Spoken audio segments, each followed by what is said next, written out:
by the way.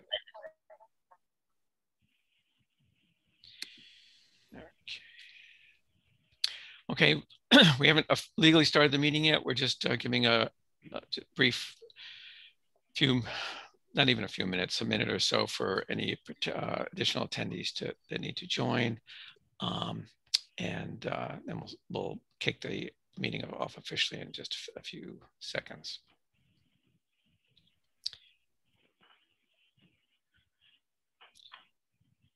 See. I want to apologize for not keeping time during the last meeting, and I assure everyone that I will do so this evening. I'm sorry that it went so long. I should have been more responsible about limiting the time.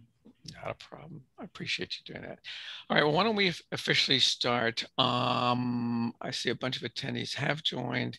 And Caitlin, keep an eye out, see if Malcolm does join as an attendee, just in case we need to promote him. But let's do it. We'll do a roll call and we'll officially kick off this meeting. This is the public meeting of the Newburyport Historical Commission for Thursday, the 27th. I have the wrong date on my notes here. The 27th of May, 2021, another Zoom meeting. So we'll do the roll. We know in advance that Mark Sandrone is absent. At the moment, Malcolm Carnwath is also. Christopher Fay, I believe you're here. Here. Okay. Peter McNamee. Here. Mr. Joe Morgan. Here. Ms. Patricia Pecknick. Yes, here. And me, the chair, Glenn Richards, is here as well. So let me do a little adjustment here, and hopefully just one more check and see if Malcolm joined as an attendee. Don't see him. So all right, I'm going to assume that he is not here. So I'm going to take him off my roll here. So we have 1, 2, 3, 4, 5 members present. Stand by. So the usual applies. I think everyone's familiar with it. The commissioners have their audio enabled. The applicants, of course, will have the audio enabled when it's their time to speak, when we're hearing their whatever, their application, I should say. If there is a public comment period, I'm not sure if there'll be one tonight, but if there is one and you wish to speak, you must use the Zoom function to raise your hand so we know, and we will unmute you on our side. You will also need to unmute yourself on your device as well. So you might want to familiarize yourself with those Zoom functions, raising hand and muting and unmuting. And if you happen to be on a telephone, it's *9 to raise a hand, *6 to unmute. And I should say *9 to raise or lower a hand, *6 to mute or unmute. Okay, and commissioners, just a reminder, if you're making a motion or seconding, just mention your name. I think we can usually tell who it is, but just to be sure you have the right person. And with that,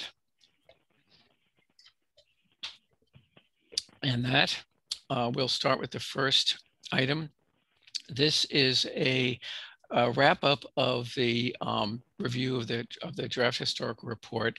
I hope you've all had a chance to see that. I believe it was, well, I had distributed it to the members. I think it was also, in fact, I'm almost sure it was posted on the site as well. So I don't think I've got to read the whole thing.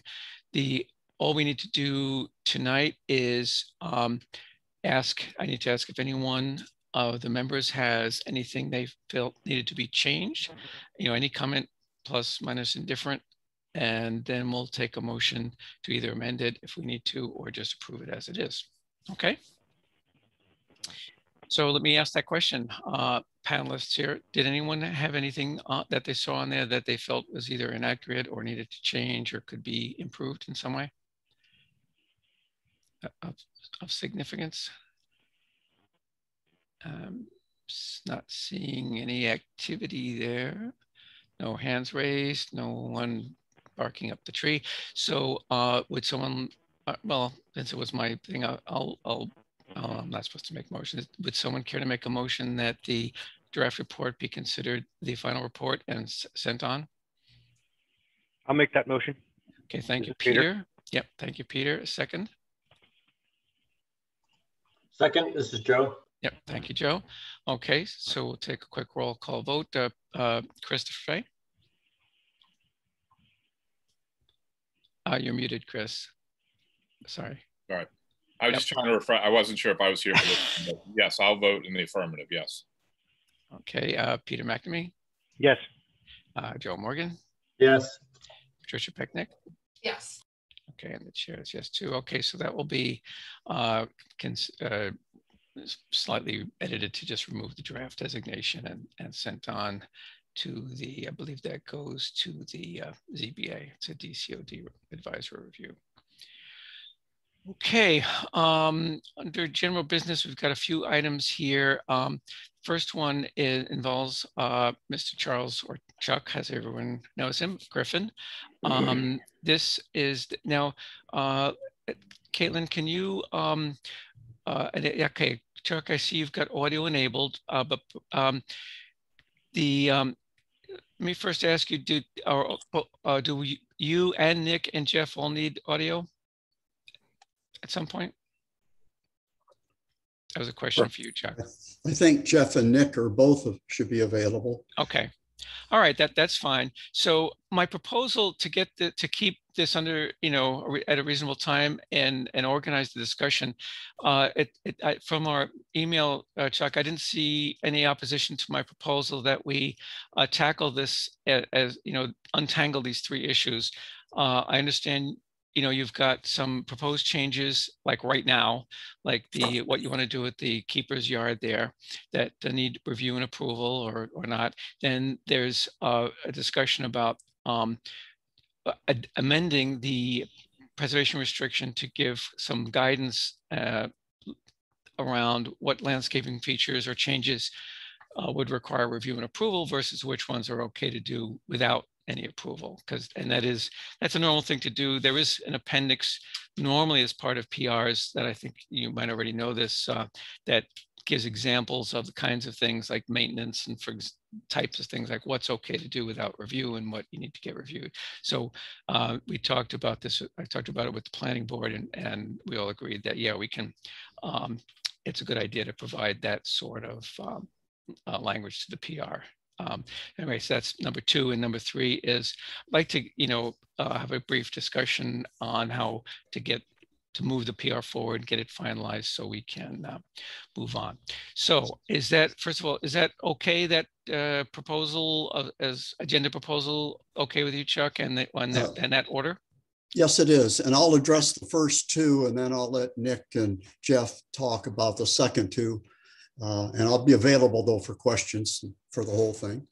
Okay, so why don't you go ahead and start and tell us what it is you are trying to do right now, the piece that I pretty much, I assume it's the proposed yard improvements to the keeper's house yard, but why don't you go ahead? How much time, if I'm keeping track of time, could you give me some sense of when to, how much time? Can't get enough volume on it. Did you say you can't get enough? I'm having a hard time hearing. I can hear you, Glenn, but not very loudly. I don't know what I've done wrong with the, but go ahead. That's my problem, not yours. Oh, can you hear the other folks on the call? Just barely there on Patricia's. All right. But go ahead. So it might be something on your end you can improve. All right. So anyway, yeah, we'll just try to nip right along here. Should hopefully, about 10 minutes or so to cover your proposed improvements. Is that, think you can do it? 10 minutes? Yeah, just for this piece, and then we'll have more time. We timed it at 25 if you want to have two things. Is that too long? Oh, I see. So this is, what are the two things, Chuck? Well, the idea of where we are, how we got here, and where we want to go and why. It takes a little bit of time to do that. Is that too long? I think that's the part that we all have studied. I think we've had the materials. I know I've gone through, the 85 pages, and I assume everyone else has, and that probably we don't need to burden you with going through all of that. I think we all understand all the hard work you've put into it over many, many years, and where it started and where it is now. And we're just focused on the what's next part, as I think you are as well. Yeah, I kind of agree, but why don't you, so once you hit the high points of that piece and then we can get to the current proposal, but the things that you Well, think are most important to give the current situation context, I noted I'm okay. going back through the agendas that three of the members are new to Oh, the, yeah, there is haven't been that. involved, almost half your commission. Yeah. Let me just go and I Yep. usually, can I have the next slide, Caitlin? So I'm just showing three here. There's the exterior of the addition. Someday you're invited to see anything you want here when the COVID's over. The 15th, the next one, please. Interior looks like that. A lot of old wood, a lot of old parts. The next one, please. The only stone that was removed from the building are these three stones where the window was. It's the windowsill and the bars above it. And they're all placed in the same position they were in the wall, the relative position. Next. Windows were recessed to make them reachable from the inside. That's the way they look, and it expresses the wall better. Next. For those of you that haven't been here, that's the orientation, the jail, the keeper's house, the shade garden, and we should be done. Their future porch is the only thing that's left to be done after this work. And next. just for folks' orientation on this particular image, the view is looking sort of towards the frog pond here from an aerial, right? Is that right, Chuck? Yes. Yeah, happy to have you in. Next, please. Looking straight down from a drone, you can see the jail, the keeper's house, and the shade garden in between. And then I've divided for the discussion the upper flat lawn and the lower pillow lawn. Next. And if you look at zooming in on the map that's in the documents, there's the relationship. It's called Lot 4. You can see the shade garden and the jail. And there it's shown as two different gardens. Next. So the progress, next. This is the pillow lawn. So it's 156-foot long and 21-foot wide. Next. And it's viewed from the street. It's really the dominant element, I think, of the property in the ground plane, at least, as viewed from most anywhere in the region up to this area. And next. And then I've colored it in plan here. You can see I put what I'm calling the pillow lawn in a light green and in a blue shade, the flat lawn. Next. That's the way it looks if you're standing at the curb looking back. So I think in many ways this could not be better, is to have these two attributes for the lawn and not just one taper. Allows things to occur. Next. And there is this 9-foot vehicular easement across the front. Next.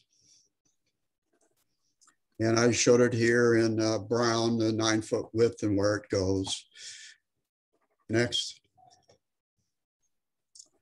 And there is stone available to line the cheek walls of that if need be. I sourced that. Next. So if you look at it straight on, the pillow lawn is the real thing you see. And here, the height that you have that's flat, it's pretty much the height of the front step into the building and pretty much, very much the floor line of the building. Next. There, I spread a caution tape before the granite was put down, and the bottom shows with the yellow line below it how it blends in beautifully, in my opinion. Next. And that's the way it is today with the granite and the flat area, the patio, and then the walkway to the jail. Next. And the proposed improvements are next. We have trellises that are 5 foot square. We're proposing 2 overstory trees, elms, on the Auburn Street side, and 1 overstory tree on the Vernon Street side, and a low hedge to cover a foundation along Vernon Street. 2 handrails on the steps, sidewalk extension to the curb on Auburn, and granite address post. And then coupled with that is the preservation changes that we can change the shade garden items, 3 items that are changed very much with this, and the granite connector wall. Next. Excuse my ignorance here. What is an overstory tree? It's a tree that is very tall, and you'll see it here in a second in the rendering, and in drawings. Okay, so this is, I'm sorry, Glenn? So that's an example there, the tree between the jail? No, that's the existing birch tree that's on the site. So this is the way Leanna drawing. I've had him draw the grills much heavier than they really are, just so you can see them. So next. And my proposal, this, I wish I had a line. If you look, there's the two street lights, or yes, old street lights. And if you look to the right of them in the distance is the front wall, the tall wall. And so the proposal is to take that line and call that where the pillow line is, and to put the trees and the lights are pretty much on that line, but the two trees would be exactly on that line. Next, I'm just going to go fast because you're. Yep. Okay. And so there you see in the plan between the pillow lawn and the blue lawn, the flat lawn, I'm putting the trees right on that line. And you'll see why in a minute. The two red lines are vision lines. At the bottom of the keeper's house on the right, you see green strips. That's the proposed hedge. Into the far right corner, you see one more tree that's on down on the lawn that's on the back unit. Next, please. So if we look at it, there's the keeper's house. And then I put in shading the grillage, the 5-foot square grills. Of course, you see through them, but let's keep going. One next. And then from the front, now this, can you back up one, Caitlin? I failed to say this shows the overstory trees when they're pretty young. They'll be much taller than the building, but they branch out high. These are elms. They're hybrid elms, so they're resistant to Dutch elm and the other things that elms are heir to. But you can see the trunk of the tree where it is here misses the whole front of the house when viewed from this certain point, which I'll show you in a minute. Next. And very nicely, these trees also don't obscure the front when you view it on axis. You can see straight back to the building. Next. What I'm using for grillage all through the property, the gates are my design. All the gates are new, but they're all a framework, a geometric framework, picking up the ironwork of the jail. Next. And currently we use them. This is exactly the same size and the pattern and the steel that's being proposed for the trellises in the front. Next. And this is a view out the front and standing up and what the one grill panel would look like. The iron bars are 1-inch diameter with a piece on the top, and they come from the jail where in 1899, an addition was made. And this grillage is 1/2-inch pieces of steel. Next. So when you look at it from the front, this is standing about 20 feet, 15, 20 feet away. You see how fine the grillage is. You really have to work to see it. So I put a red line where there's grills. This was a mock-up done for you. And so that's 15 or 20 feet away. Next. And if you stand out in the center of the street and look back, that's how much they are affected at the red line again. Next. The two buildings, if you're across and looking from the Bartlett Mall, looking back at the buildings. Next. The landscape will have more grass, of course, but that's the feel of the property now. We think it's badly lacking in any trees, any foliage. Next. This is an early, about 2007 look. It's about the same, but of course the vines are done in different patterns, different years. This time we put it just up to the windowsill. Next. In 87, when I came out here, those are the kind of trees we're talking about. Those are overstory trees. They go much taller than the building, and they really complement buildings and give shade and add interest and give cooling to a site. Next. And you mentioned earlier the visit about Martha McNamara's book. I'm thrilled that there's 3 people now in Newburyport that have read it. And 8 years before she wrote it, she came here. She's on the right with my wife Jillian here, and she came and visited the jail, and we discussed these things. I'd be misrepresenting if I said what, but I've always argued that the jail is very much part of the courthouse and Bartlett Mount. Next. I don't know if you know about this. I trust you do, but I'm working in the Parks Commission has agreed to do this. The mayor's agreed, the city council, we're down to the last strokes. Even the court system has agreed to redo the court building and get it back to what Charles Bulfinch designed. It was badly ruined 50 years after he was here, but all the brick is still there. It just needs to be pieces removed and get the arcade back. Next. You see this drawing done 2 years ago shows you, I think there is a connection. There's the keeper's house in the distance. And here's Bulfinch's building. It's a nice relationship. Next. So if we look at the idea of alignment, well, this is where I probably disagree, possibly. Mr. Park was the architect for the jail, and he knew Charles Bulfinch well. They'd worked together in Boston. Bulfinch at this time is off in Washington, D.C. And so 20 years later, here comes Stuart Park. Well, he doesn't aim the property toward the courthouse because he'd be seeing it obliquely. It's just not something that's done. So I took here the dotted line from the courthouse of Bulfinch up vertically across the frog pond, and then the center line through the jail to and it comes right out in the middle of a tree right next to the big beach in a tulip tree. There is another axis here in red at the bottom that I think is and it goes right through the center of Vernon Street.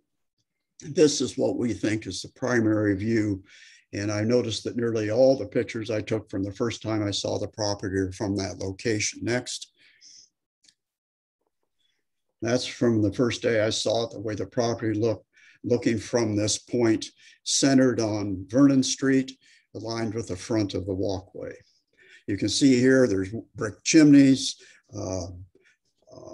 dormers, and asphalt roof. We put the roof of, it's never had slate on it till we arrived. So a lot of this has changed. We think it's where it should be now. Next. So a few years later, you can see the same view. And of course, when I'm taking these, I'm not knowing I'm going to be talking to it, but invariably, this is the view. If you stand and you want an image of the keeper's house or the property, I think it's where you stand. Next. And there it shows how it's arrived at. I've painted it on the ground. It's getting worn off now. But if you line up at the front edge of the property in the center of the street and look in that direction, that's what we're calling the prominent view, public view. Next. Here's the idea for the trees again. If you take the dotted red line, shows coming down the front granite wall and extending that line and making that where the trees are planted, which still allows the prominent view and even the axial view uninterrupted. And then the two hedges and the tree beyond. Next. That's pretty much a repeat. Next. So I'm going back through, that's what we're after. This is how we got there. Next, I'm going to skip some of these because of time. Next. There's a really rough foundation here. I don't know how to fix it, short of shoring up the whole walls, but the street was lowered or something happened because I need to cover this base along the wall, at least up to the line of the floor line. So it'd be a short, narrow hedge. Next. You know, is that the kind of thing? I'm sorry, Glenn. Go ahead. I'm sorry. Yeah, just a quick question on the hedge. Is that something that will have to be maintained to keep it a reasonable height, or is it like a species that, you know, just stays sort of pygmied or what? Well, I think it's going to have to be shaped, but yes, it'll have to be conditioned. I mean, and we're going to try to keep it close to the building so that the ice and snow that comes off the roof doesn't destroy it. But I can't slope the lawn up here steep enough. I could raise this granite here and fill in behind it, but it's not a look I would like, and I don't think any of you would like. Is anything more on that, Glenn? No, go ahead. Okay, next. So if you take the line of the building and come out, I didn't do a rendering, but if you take the line of the building and come out, we were proposing a tree where the yellow triangle is. And there's only one tree on Vernon Street. We did plantings at the end of it that you see as you come into it that help, but it's a pretty bleak street. Next. If viewed from the driveway of the office looking back, that's where the tree would be. Next. I need your help. These steps need railings. This granite is incredibly slippery in the winter. Ice forms on it. And so I need 2 rails. Next. And this is my sketch of what they would look like. They would mimic again the round 1-inch round steel that the vertical posts are at the lattice, and be supported by the same steel. You can see where the light base is there. I don't know if you can make sense of it or need to, but I need a railing at this location to be one on each side of the walkway. Any questions on that? Because it's not much information. Just 1-inch round steel. So that sounds like it would be similar to the steel you used for the vertical posts of the trellis. Yes, it'll be identical to the steel that was taken out of the windows of the jail from the 1899 edition, and the verticals. Yes, it'll tie directly back. And it looks like you just have a support, a vertical support at the top and bottom. Each end. And that's it. Okay. Yeah, you get a bar 1 inch in diameter. It's hefty. You don't need much. Yeah, I realize that. Yep. It's not that long. Next, please. And I also want your approval here. I want to put a piece of granite to extend the brick walkway out to the street. The people that park along the street here walk clear down around. It's just silly. They need to be able to cut through and to go between the cars, particularly in the winter. So I see a slab of granite there. Next. And I think it needs to be stone because I think brick could just get torn up. Here's a piece of granite from Chelmsford, from Fletcher. I don't own it yet, but I'm going after this piece. Next. And the bottom piece here, I need a post. I need some kind of an address post. And I didn't get into this very far. I worked on it this last night, but it'll just have 10.5 on one side in probably 3-inch high letters. And on the back side, it needs to have a mailbox. And I don't see any other way of doing a decent signage for the jail. Next. And it's very long. I propose to bury that in the ground and let it stick up roughly 4 feet with a sign. You can see it here. If you take the second green circle from the bottom, there's a little thing that says address sign and an arrow. Can you see it? I should have put it in red, but I can't point because of the way we're doing it. Yeah, but thank you, Glenn. That's it. I propose to put it over in that location, recessed and by the front gate. And it would stick up and be about, I think, roughly 16 inches wide and 4 foot high. Completely removable, buried, one piece. Next. And it would just have the house number on it? Yes, 10.5 on one side, and on the other side, it'd be a mailbox. If there's any other suggestions on this, folks, on an address, talk to me. Okay. I'm happy to listen. Next, please. So now we get to the shade garden. It's time we're on with this. We're very much want to keep this intact. It's where I sleep in a hammock. It's the most beautiful site of the whole property. And to cut it in 2 pieces is just not acceptable, I guess. Next. So what we can change in the preservation restriction going forward as it goes to the state, with your approval, I propose to where this left red arrow, there was going to be a gate there and open the wall. I'm really not thrilled to touch the 1825 granite wall, and we don't need to with this. Beyond it, you see in green a 14-foot wide, 8-foot high maximum height, a privacy wall, which could have had a gate in it. Don't need to do that either. I'm proposing to have a 3.5 or 4 foot high fence like in the north end with a gate in it, just picket made out of steel rods. It'll be, I took the picture of it out because numbers, but in any case, that would become much more de minimal, I mean, smaller. And lastly, this red area was to be a wall also to fence this off, and it'll just simply go away. So there's 3 major changes in this area that'll make it so they don't have to be excluded away from the PR. So you'd have control if you look at it that way. Next. Yeah, so this is kind of an important thing. This shows the shade garden. Number 1 is that 1825 wall.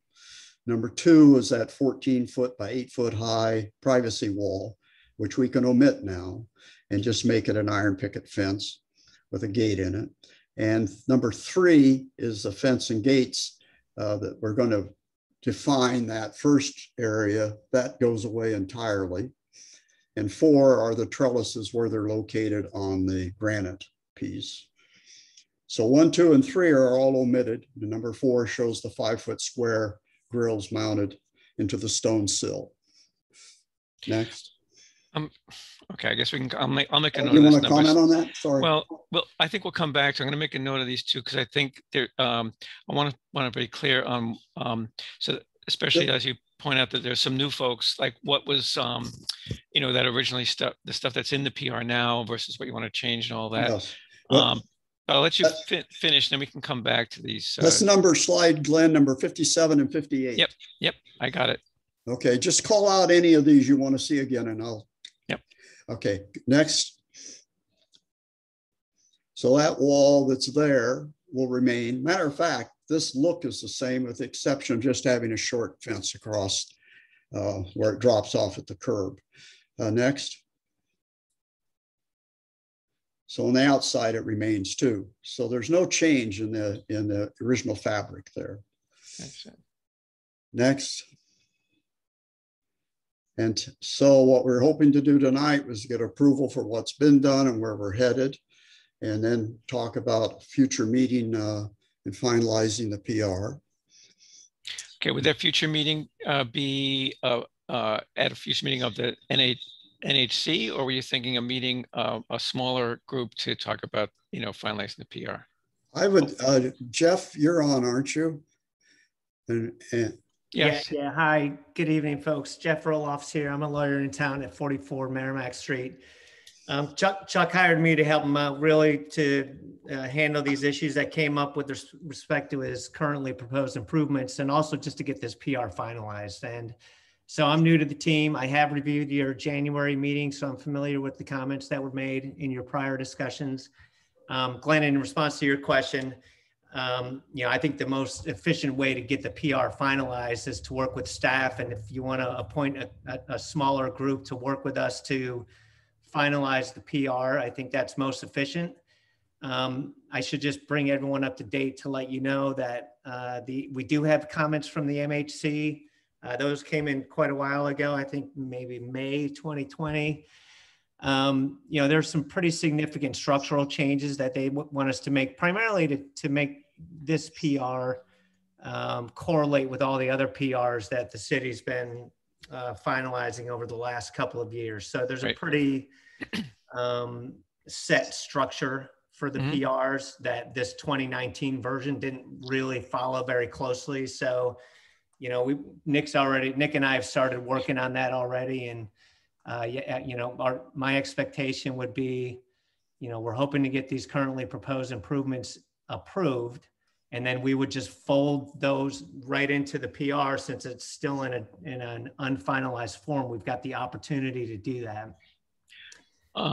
Actually, one thing that might save some time and effort, by the way, is not every change needs to be in the PR, in the sense that I think we all are in favor of having some clarifying language regarding landscape changes, so that Chuck or any future owner knows what can and can't be done without review and approval. With things that aren't specific called out, let's say, because you never know what's going to come down the road in X number of months or even years. If it's not specifically, it doesn't have to be specifically pre-approved in the PR. It can just be, the plan, just as Chuck has just done. He can come before a meeting, say, okay, here's what I'd like to do, and here's why, and here's how it'll affect everything. Are you okay with it? Do you need to make changes? Is it okay as it is, and so on? And that, that's done frequently. So not everything has to be written into the PR. Yeah, I appreciate that. Thank you. And we'll try to keep it as simple as we can. Yeah. Yeah, and I understand what you're saying, because I was shared some of that correspondence with Michael Steinitz of Mass Historical Commission. I think that he liked my proposal, which is that typically, this PR is a little different in that Chuck has a lot of things that were already pre-approved or that he did want to put in there, and we did go through that process. Have all of that stuff in one place as an appendix referred to. I think it's like number 6, things that are pre-approved. There's usually a paragraph there, and it's usually it's pretty just a simple paragraph because it's not that much. But in there, in the main body of the PR, we can refer to this appendix where all this the details can be, and I think that'll make the whole PR better match the structure, as you were saying. Yeah, I think that makes sense, and we'll also attach the standard restriction guidelines that have been included with all the other PRs in the city. All right. So Chuck, what I'm going to do is I tried to write down the things that you specifically want to get. I guess I was under the impression that it was just the trellis, but let me go. Can you, Caitlin? Yeah. Can you pull this down? I can't control anything. There's a list. Oh, is there a list? Is it way up? It has bullets. Keep going, Caitlin. Yeah. Is it near the beginning, Chuck, or yeah, it's closer to the beginning. Okay. Well, I got the trellis, the trees, the hedge, the railings for the stairs, the posts of the mailbox, and the granite. Oh, there it is, Caitlin, number 21. Oh, okay. Okay, the trellis, the trees, yep. Okay, so there are 3. The hedge of the front gap, the 2 handrails, the sidewalk extension, got that, and yeah, so I got them all. And what and the blue text, what exactly does that refer to, Chuck? Chuck, maybe I can just quick speak to that. So Glenn, we shaded those in blue because those were previously approved features as documented in the previous PR or the current PR that Chuck is willing to give up, basically. So instead of taking out the wall, he's going to preserve it. Instead of dividing up that shade garden, he's going to forego doing that. So these are sort of mitigation measures that are being offered in connection with the currently proposed improvements. Okay, so for the benefit of the newer members, let me just say that there were a number of meetings with Mr. Griffin and so on that this was discussed a number of times, and there were several pre-approved things that were incorporated into the current draft PR. Caitlin, if you could go to slide 57.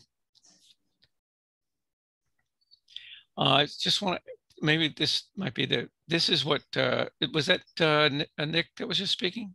That's from the PR with the exceptions of the red arrows were not in the PR. Right. And this is what I just wanted to review so that I'm pretty sure I understand what you want to do, but for the folks who might not have seen this before. So in the original PR, he had gotten the okay to do that, the shaded area, these walls and a piece of stone wall where the left arrow is, where you see that the grate with the squares, whatever, was going to replace a wall with that. So let me give you my understanding, Chuck, see if I'm right. So the stone wall that's currently there, where that left arrow is going to stay there. Yes. Neither of the future, what says future privacy wall between condos, neither of those will be built. Neither the green one nor the red one, but there will be one.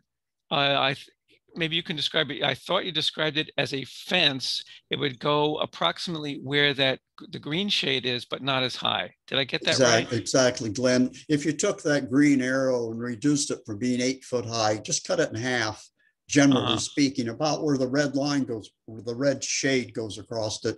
And that would just be open pickets. I'm looking at a wall or a fence from Boston, the north end. They're just pickets every 4 inches or something with a piece of steel top and bottom and a gate. It's just to keep livestock like dogs and that sort of thing out. It's not a very much a privacy visual wall. Someone could lean over it and look around all day long. And where's the property line here, like in this rendering, Chuck? It's right at the face of the jail, pretty much, right where the right arrow, where the big birch tree comes up. Yep. The property line runs along the face of that line. Oh, okay. So the jail is pretty much on the property line. Yeah. Just about. Okay. All right. So, so in summary, there's that list of about 6 changes or new things, and this one change where I do think we can probably consider this a benefit to the situation, that these fairly large walls would not be constructed and instead just a fence. So so that's on offer. So why don't I ask first if the board has any questions to ask Chuck or his architect or whatever about any of those changes, proposed changes, and specifically if you have concerns about any of them. I think some of them look fairly straightforward and fairly, I hate to use the word, but innocuous, but others might be more controversial. So why don't I first ask the commissioners here if you've got any questions to clarify anything, and then we can also talk about concerns. I see a hand. Yes, Ms. Pecknick. Is this just for questions? Or well, I didn't see a whole bunch of people, seeming to bark up with questions. So questions or comments or concerns. Well, all of the above. I have a grave concern, actually. Uh-huh.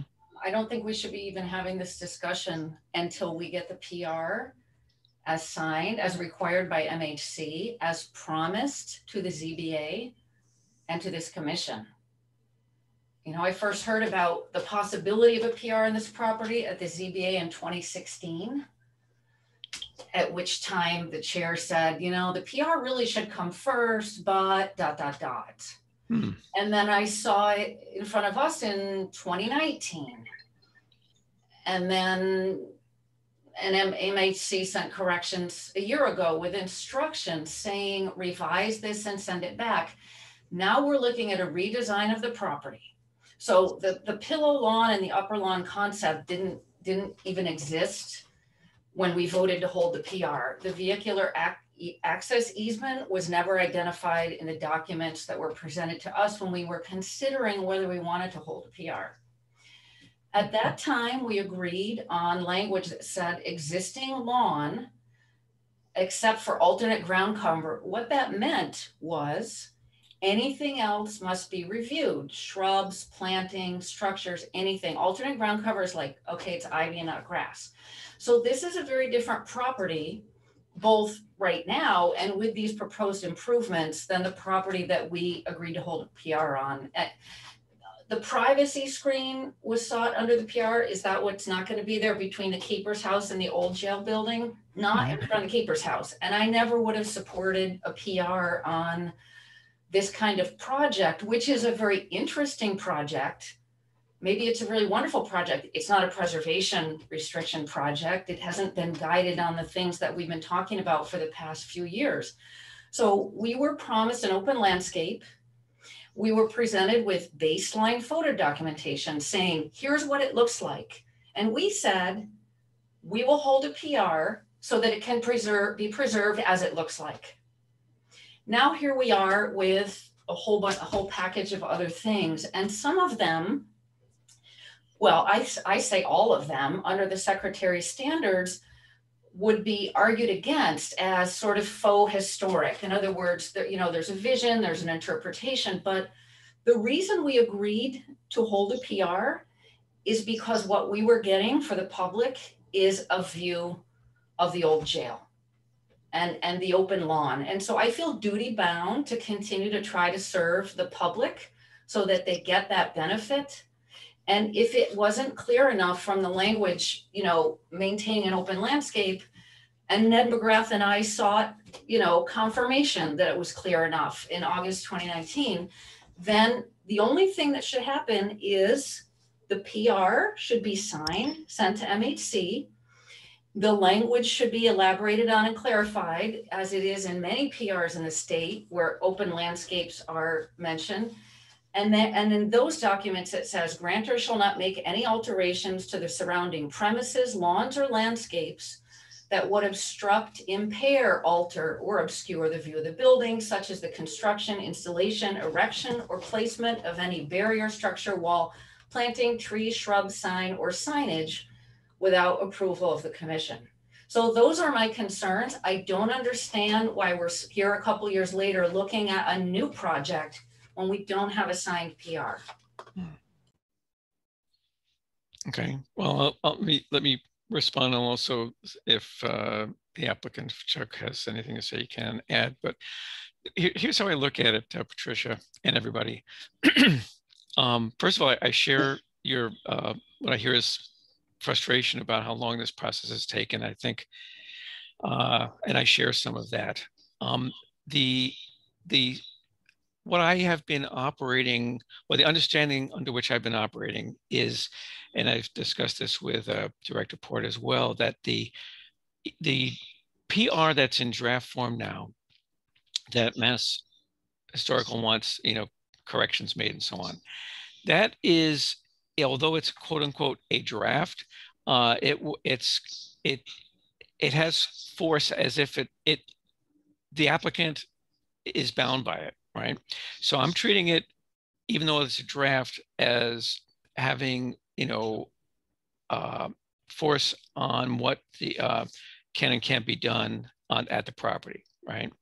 And so these changes, these landscaping changes that Mr. Griffin wants to do today, I look at as, if this PR had been, signed, sealed, and delivered a year ago, he could be before us with the same presentation saying, these are some landscaping changes that I want to do that are not routinely permissible without approval. So I want you guys to review them and hopefully, in his case, from his point of view, hopefully approve them, or not if we feel that they impose too much of a adverse impact on the historical value of the property. Does that make sense in terms of,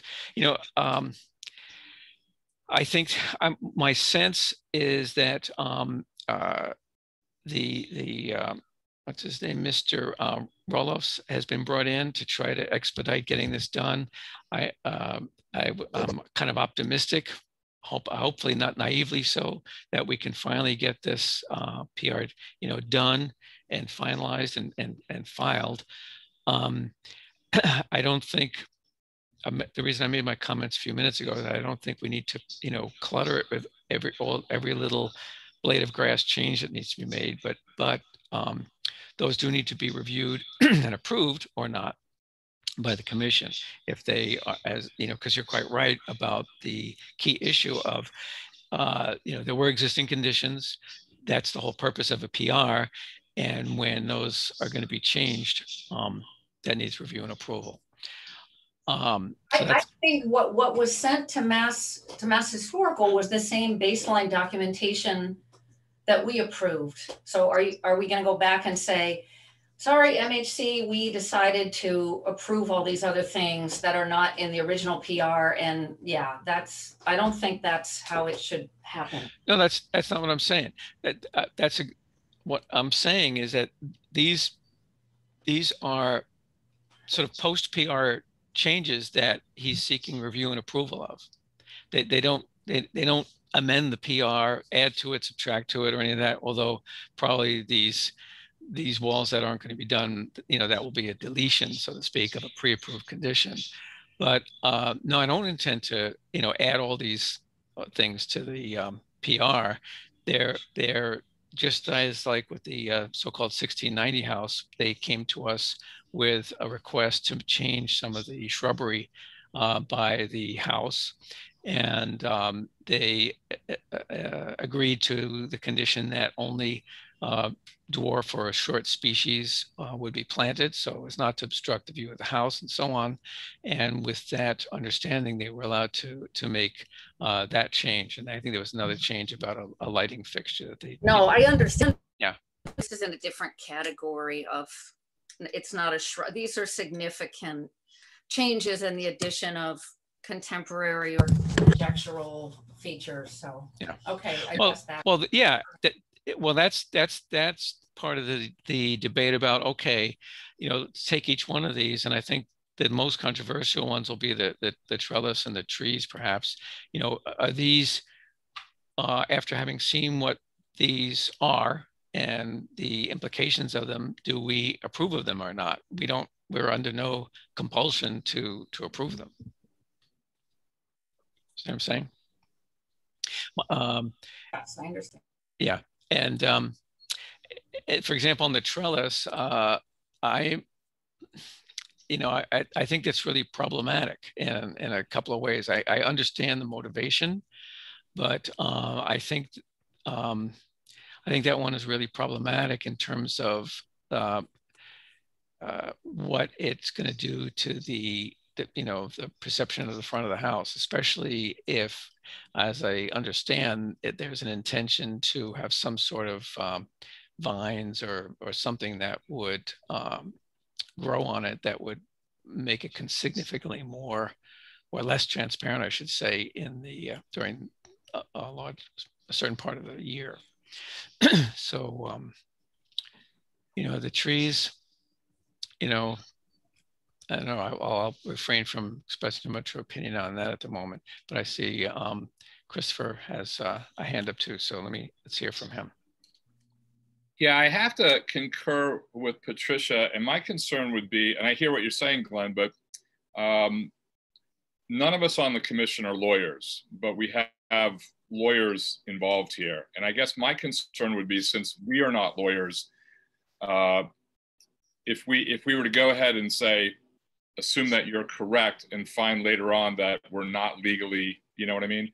That, well, since this thing has not been signed and not been filed, I guess, I thought this was done. So I'll claim my own stupidity on that. Like, I thought this was finished. So I would have to agree that until this is like finished, all the T's and I's are dotted, so to speak, that I don't feel comfortable making any decision, because this is, I don't know how many conversations we've had about this, but I thought it was finished last year when we were actually meeting in person.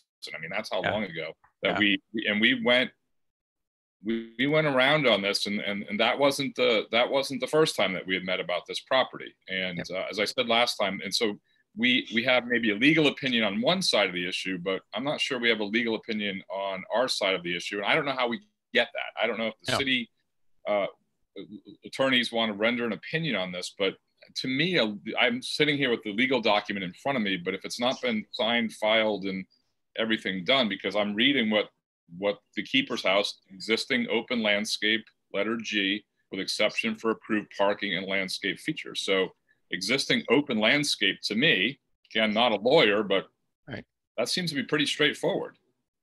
And then we have the right to approve it, but I'd want that thing like. Yep, I understand the concern. And I think I'm going to ask Director Port, because I see he's on the call, to if he would be willing to explain what I think he explained to me, and I explained it a minute ago to make sure I was correct about that in terms of the effectiveness or lack thereof of the draft PR. And did you understand the concern about that? And can you speak to it? Yeah, sure. I guess the two issues, as I understand them, one, I just wanted to be clear that our office is happy to serve as liaison if the Historic Commission has questions or feels it needs additional guidance from legal counsel for the city on any particular matter. I'm happy to speak to as I understand the situation. And in brief, there was a desire to get some permitting through the Zoning Board of Appeals based on the way that the Newburyport zoning ordinance is and applies to this property. At the time, one of the compromises or the components of that was to address some of the concerns was proposed preservation restriction, and that preservation restriction that's in draft form right now was in essence incorporated by reference into the Zoning Board of Appeals decision, because at the time there was concern about expediting getting the permit, recognizing that the formality of the preservation restriction, which had been drafted and agreed to in substance, could be followed up on, in the weeks or months following, noting that takes time. There was agreement that that same enforcement could be ensured by referencing it in the Zoning Board of Appeals decision. So, again, in my opinion, it's very clear that there's an enforceable set of parameters in essentially through the Zoning Board of Appeals permit by reference to this pending preservation restriction, which would, supplant that on recording. But I guess the question of the language in there, it seems pretty clear that the language calls for landscaping, and it's a little bit maybe more broadly than is necessary for some PRs, but it certainly sends those things to the Historic Commission. And I think until there's agreement on how to revise that language in the draft PR, and I think to the point that was made earlier by the chair, codify perhaps in an exhibit or attachment or something, some things that are allowed as of right, some things that might need to come back in for review to maybe simplify the process a bit.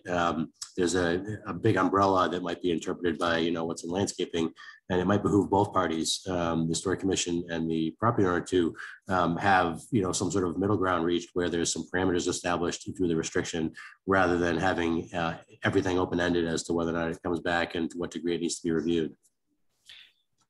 Yeah, and to that very last point, that's what we discuss in terms of adding in that appendix where it talks about the kinds of maintenance and so forth that are acceptable without prior review and approval, include some verbiage about landscaping for that.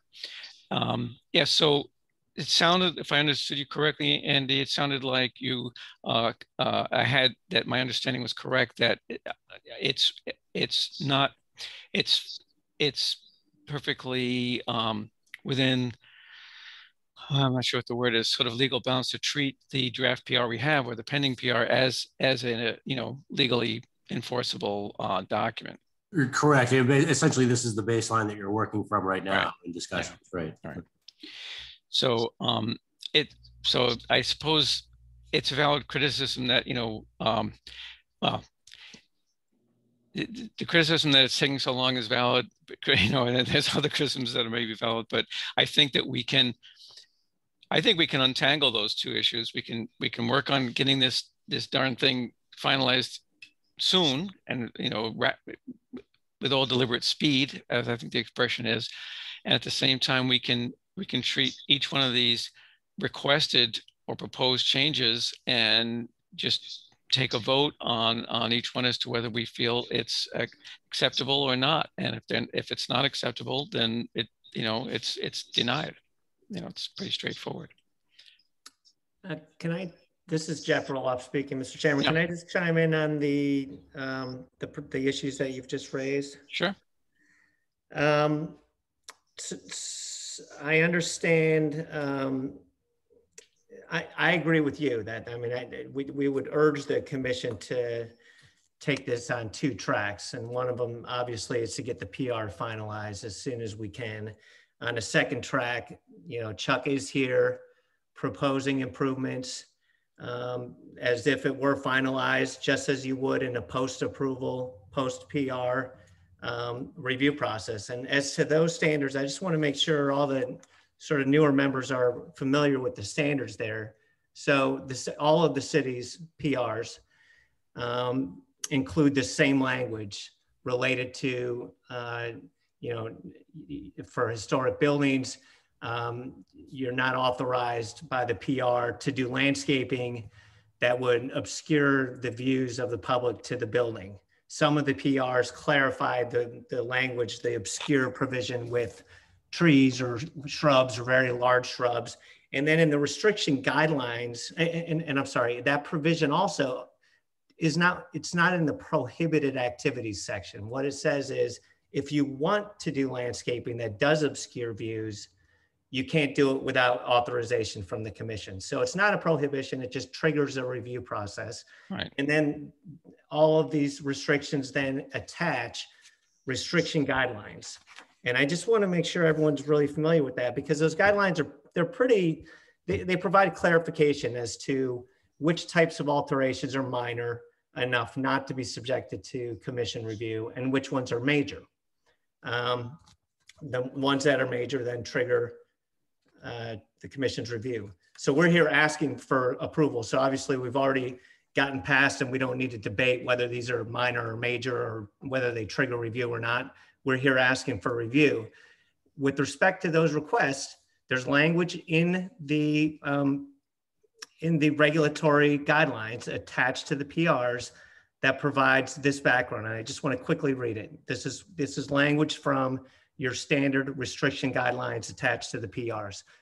Changes classified as major alterations are not necessarily unacceptable. Under the preservation restrictions, such changes must be reviewed by the grantee, that's you, and their impact on the historic integrity of the premise assessed. It goes on to say, the intent of the preservation restriction is to enable the grantee to review proposed alterations and assess their impact on the integrity of the structure, not to preclude future change. The grantee will attempt to work through the property with the property owner to develop mutually satisfactory solutions that are in the best interest of the property. Typically, the city's preservation restriction standard language also includes just a general statement that approval of proposed changes shouldn't be unreasonably withheld.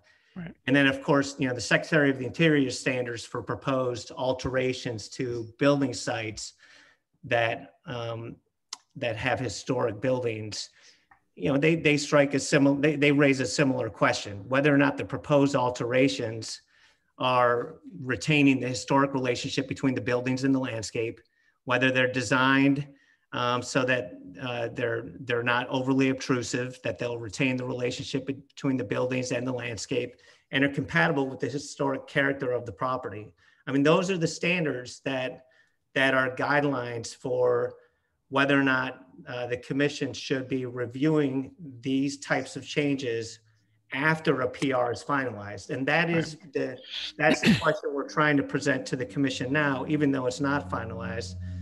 And I'll just end by noting that, nobody knows this area of the city better than Chuck. No one has studied it any more than Chuck has. And he feels very strongly that these improvements retain the historic relationship between the buildings and the landscape, both the landscape on the property, but also the larger civic landscape, as it was referenced at the last meeting, that the changes are compatible with the historic character of the property in the larger context. And we actually think these changes will enhance the historic character and value of this property. I mean, these overstory trees are, right now the site is completely void of trees, but there has been vegetation out of here. These overstory trees aren't inconsistent with the historical context here. They're actually, we think, enhancement measures. So I'll just leave it at that. Mm-hmm. Thank you. Okay, thank you. And I see, Patricia, I see your hand raised, so I want to give you a chance to speak. Just let me real quick ask Christopher if his question got answered or his concern was answered by Andy's comments. No, they were answered by Andy's comments, but I'm not hearing what I want to hear. And what I want to hear is, so what I just heard was, again, a description of what our responsibilities are from somebody who doesn't work for the city, and then an explanation of what we're maybe not allowed to do, and then another sales pitch for this. So I have a number of questions, but we have a legal opinion, Glenn, from one side here, and my read is the legal opinion is going to be, yeah, we can do this.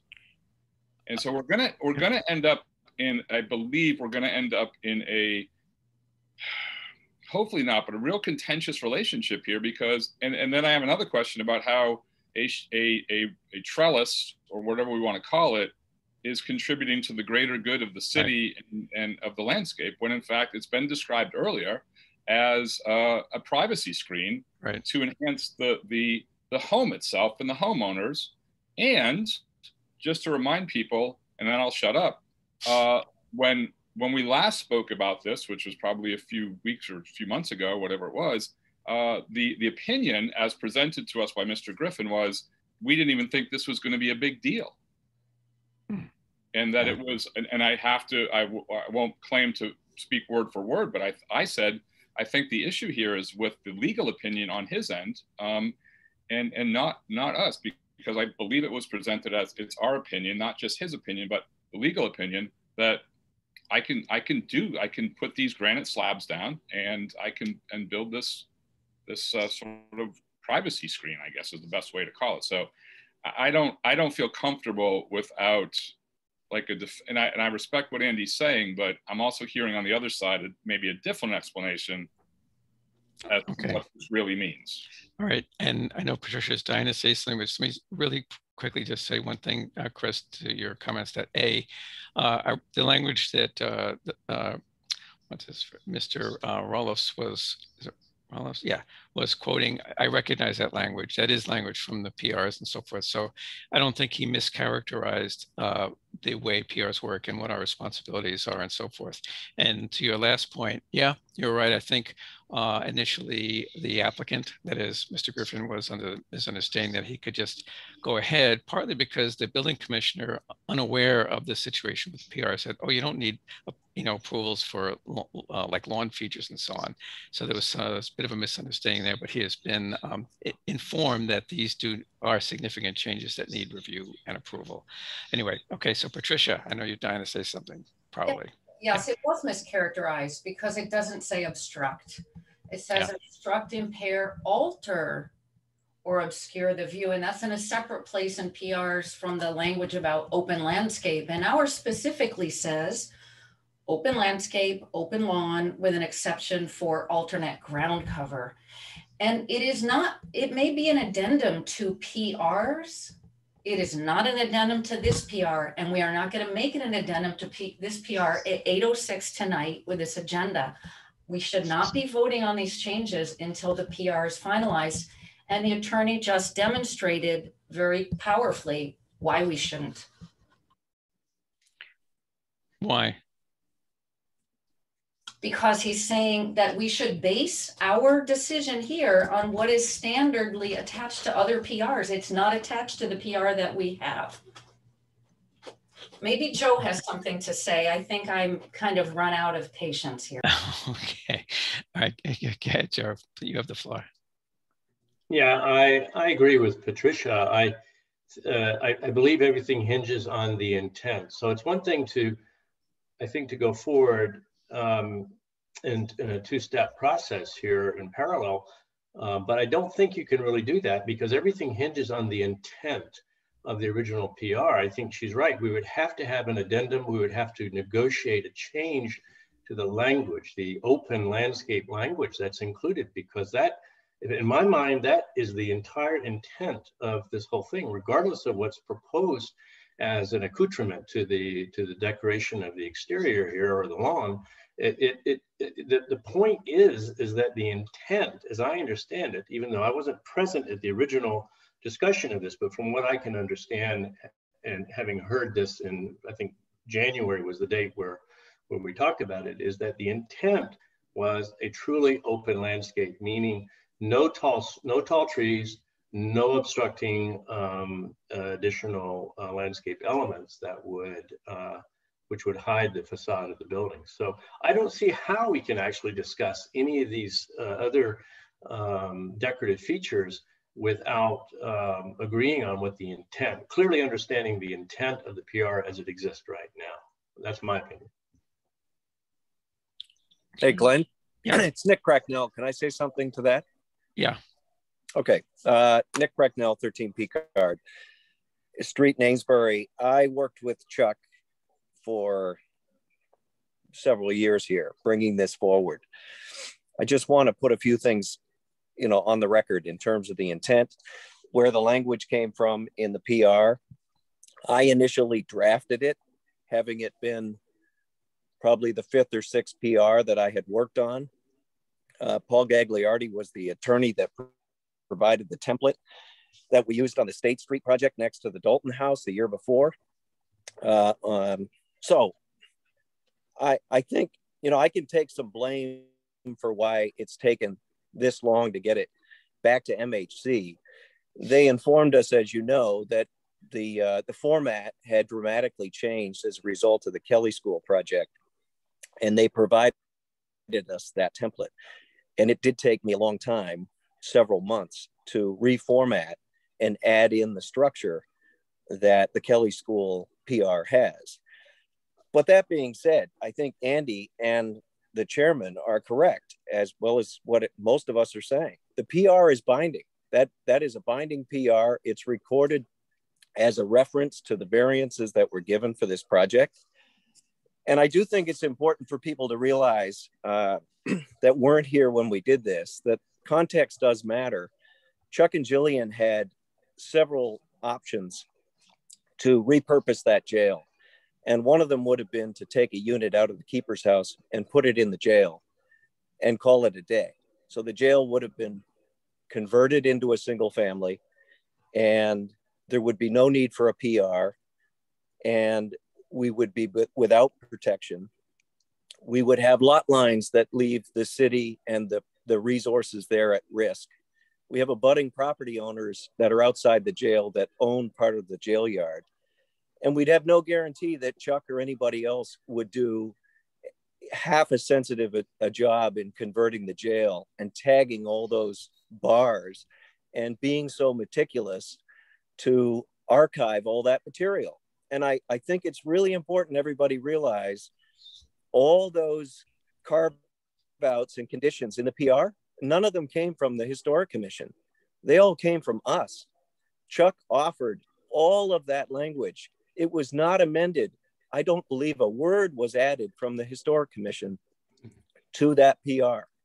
So when you see open lawn and ground cover, that's from us. That wasn't something somebody said, oh, you better add that in. That's critical for the city. We put that language together, and it's obvious to all of us, I think, we could have used some better definitions to things like open landscape and ground cover. Even accessory structures are exempt inside the jail yard. What exactly does that mean? And how does that affect the jail yard's integrity? Right now, accessory structures are allowed in the PR. That's binding. And it's something that could use some clarification. The driveway was in fact on all the plans at the ZBA and the Historic Commission. The driveway hasn't been built. I'm hoping it never gets built like a lot of people, but that driveway comes from Vernon Street up into the jail. Right. And it's not well defined either, other than it's meets and bounds. What's the curbing? What are the side slopes? What are the cheek walls? We don't really know. Part of the reason was because we had a lot on the table and we didn't think of everything.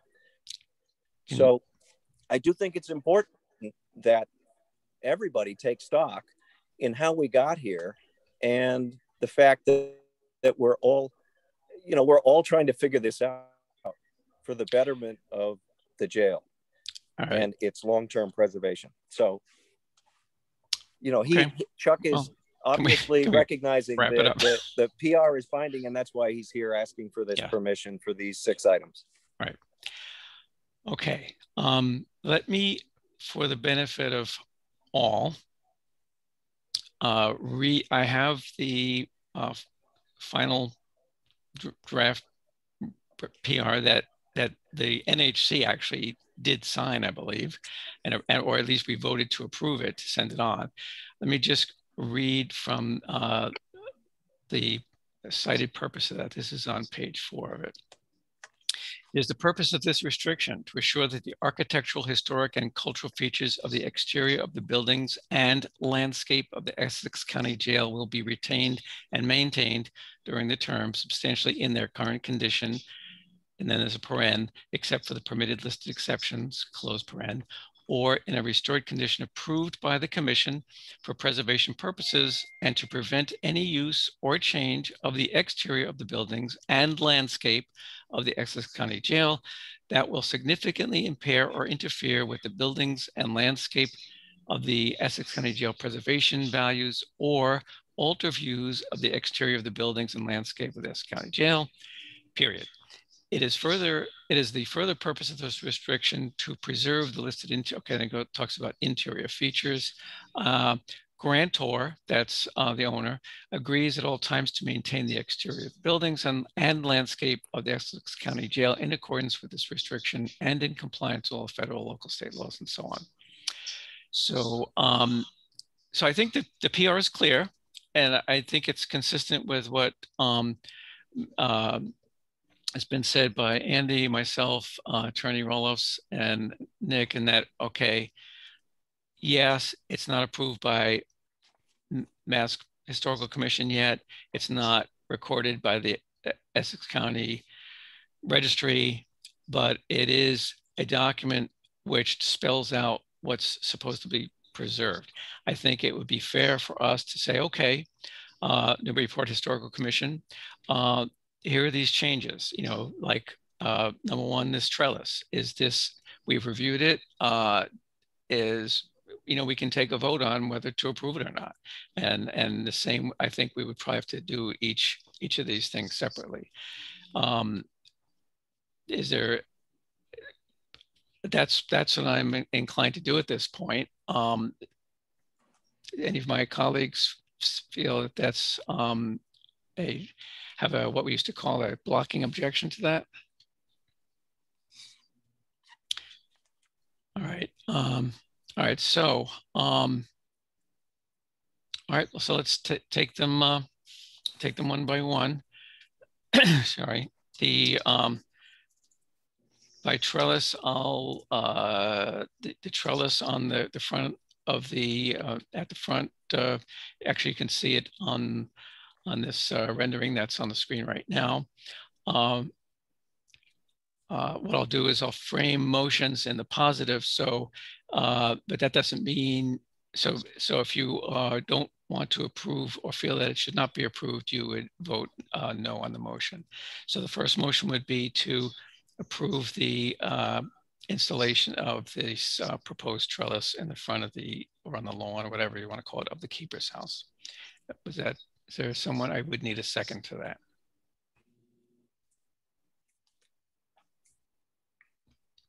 If there's no second, there's no vote, or it fails. Glenn, can I ask, this is just about the trellis? Yes, we're taking them one at a time. I mean, there's the granite blocks. Yeah, there's work in place. There are the granite blocks, and from what I can see, work on the terrace has completed, I believe. So there's hardscape that's been installed, I believe. Is that not something that has been should be approved by us, or is that part of this package? Yeah. That we're looking for? Approved by us. I believe it should have been approved by us, but it was not presented to us. Yeah, none of that has been reviewed. My own personal interpretation is because you don't, it's in, you literally can't see it from, unless you go up to the building. The hardscape there would probably be permissible without necessarily being approved. However, I would include the granite blocks. Those are quite significant and part of the whole trellis structure. So the first part of that, I would include the large granite blocks as part of the trellis structure. That makes sense? Yes. Okay, so does anyone second that motion so we can take a vote on it, up or down? I'll second the motion. Okay, so let me do a quick roll call here of our members. Okay, one second. Okay, Christopher Fay. I'm a no on okay. whatever this is. Okay, Peter McNamee. No. Okay, Joe Morgan. Based on my understanding of the intent of the PR, that's a no. Okay. Okay, gotcha. Patricia Pecknick. No. Okay, yeah, and the chair is going to have to vote no as out on that as well because it's too obstructive. Just give me a second here. Okay, the next item is the trees. First of all, let me ask, are people comfortable voting on up or down on all three trees, or do you want to take the two in the front separately from the one that's back?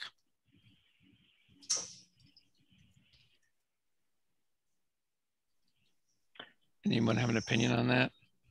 We should probably take them separately. All right. Second, let me just get all my act together. Okay, so let's take let's start with the one. I believe that's Auburn Street. That's over on the right-hand side of this rendering. So you don't see the tree in this one. There's that single tree that's back, or maybe it's Vernon Street rather, sorry. It'd be that street that's to the right of the rendering we're looking at now, that one tree back there. So there would be, the motion would be to approve that particular tree. Would that have a second? I'll second that. This is Peter. Okay, thank you, Peter. So I'll do the roll.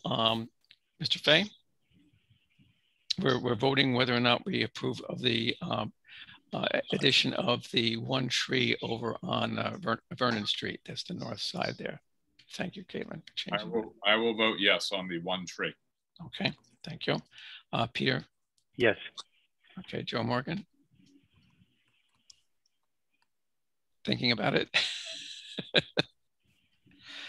I don't know what the intent of the PR is relative to that view of the jail. So I cannot answer. All right, I'll put you down as abstaining on that. Patricia? No. Okay. The chair is in favor. However, we have 3 affirmative votes, which is insufficient to pass. Okay. 1 second. Now, how for the other 2 trees in the front? So we'll do a similar motion to, I believe that's Auburn Street, the 2 trees in the front, to be in the front. And I may have been mistaken, but I thought I saw in one of the historical photos there at one point in the past, there were a tree or trees there. But anyway. That was on the sidewalk. Oh, it was down by the sidewalk. Thank you, Peter. Okay, so the motion would be to approve the addition of the 2 trees on Auburn Street. That's the front of the keeper's house. Starting again with Mr. Fay. I honestly don't know. I honestly don't know. I can't give you. Okay. Can't give you a vote right now. Come back. Okay. Okay, Peter. Yes. Okay, Joe Morgan. We have a second on this, right? Yeah. Okay. Sorry, just who was the second, Glenn? Actually, I thought we did. I thought Joe raises a good question. I'll second it. Okay. Thank you, Joe. I'm sorry. I thought I did hear a second. I'm sorry if I. That's okay. Skipped and my vote, based on my understanding of the intent of the PR, is no. That would not be allowed. Those trees. Okay. Patricia? No. Okay. I would actually be well, I kind of like the idea of those trees personally, but that's still insufficient to carry the motion anyway. There's only 2 yes votes. Okay. Next is the hedge to cover the somewhat nasty foundation over on the Vernon Street side. So just a second here. Let me get my order.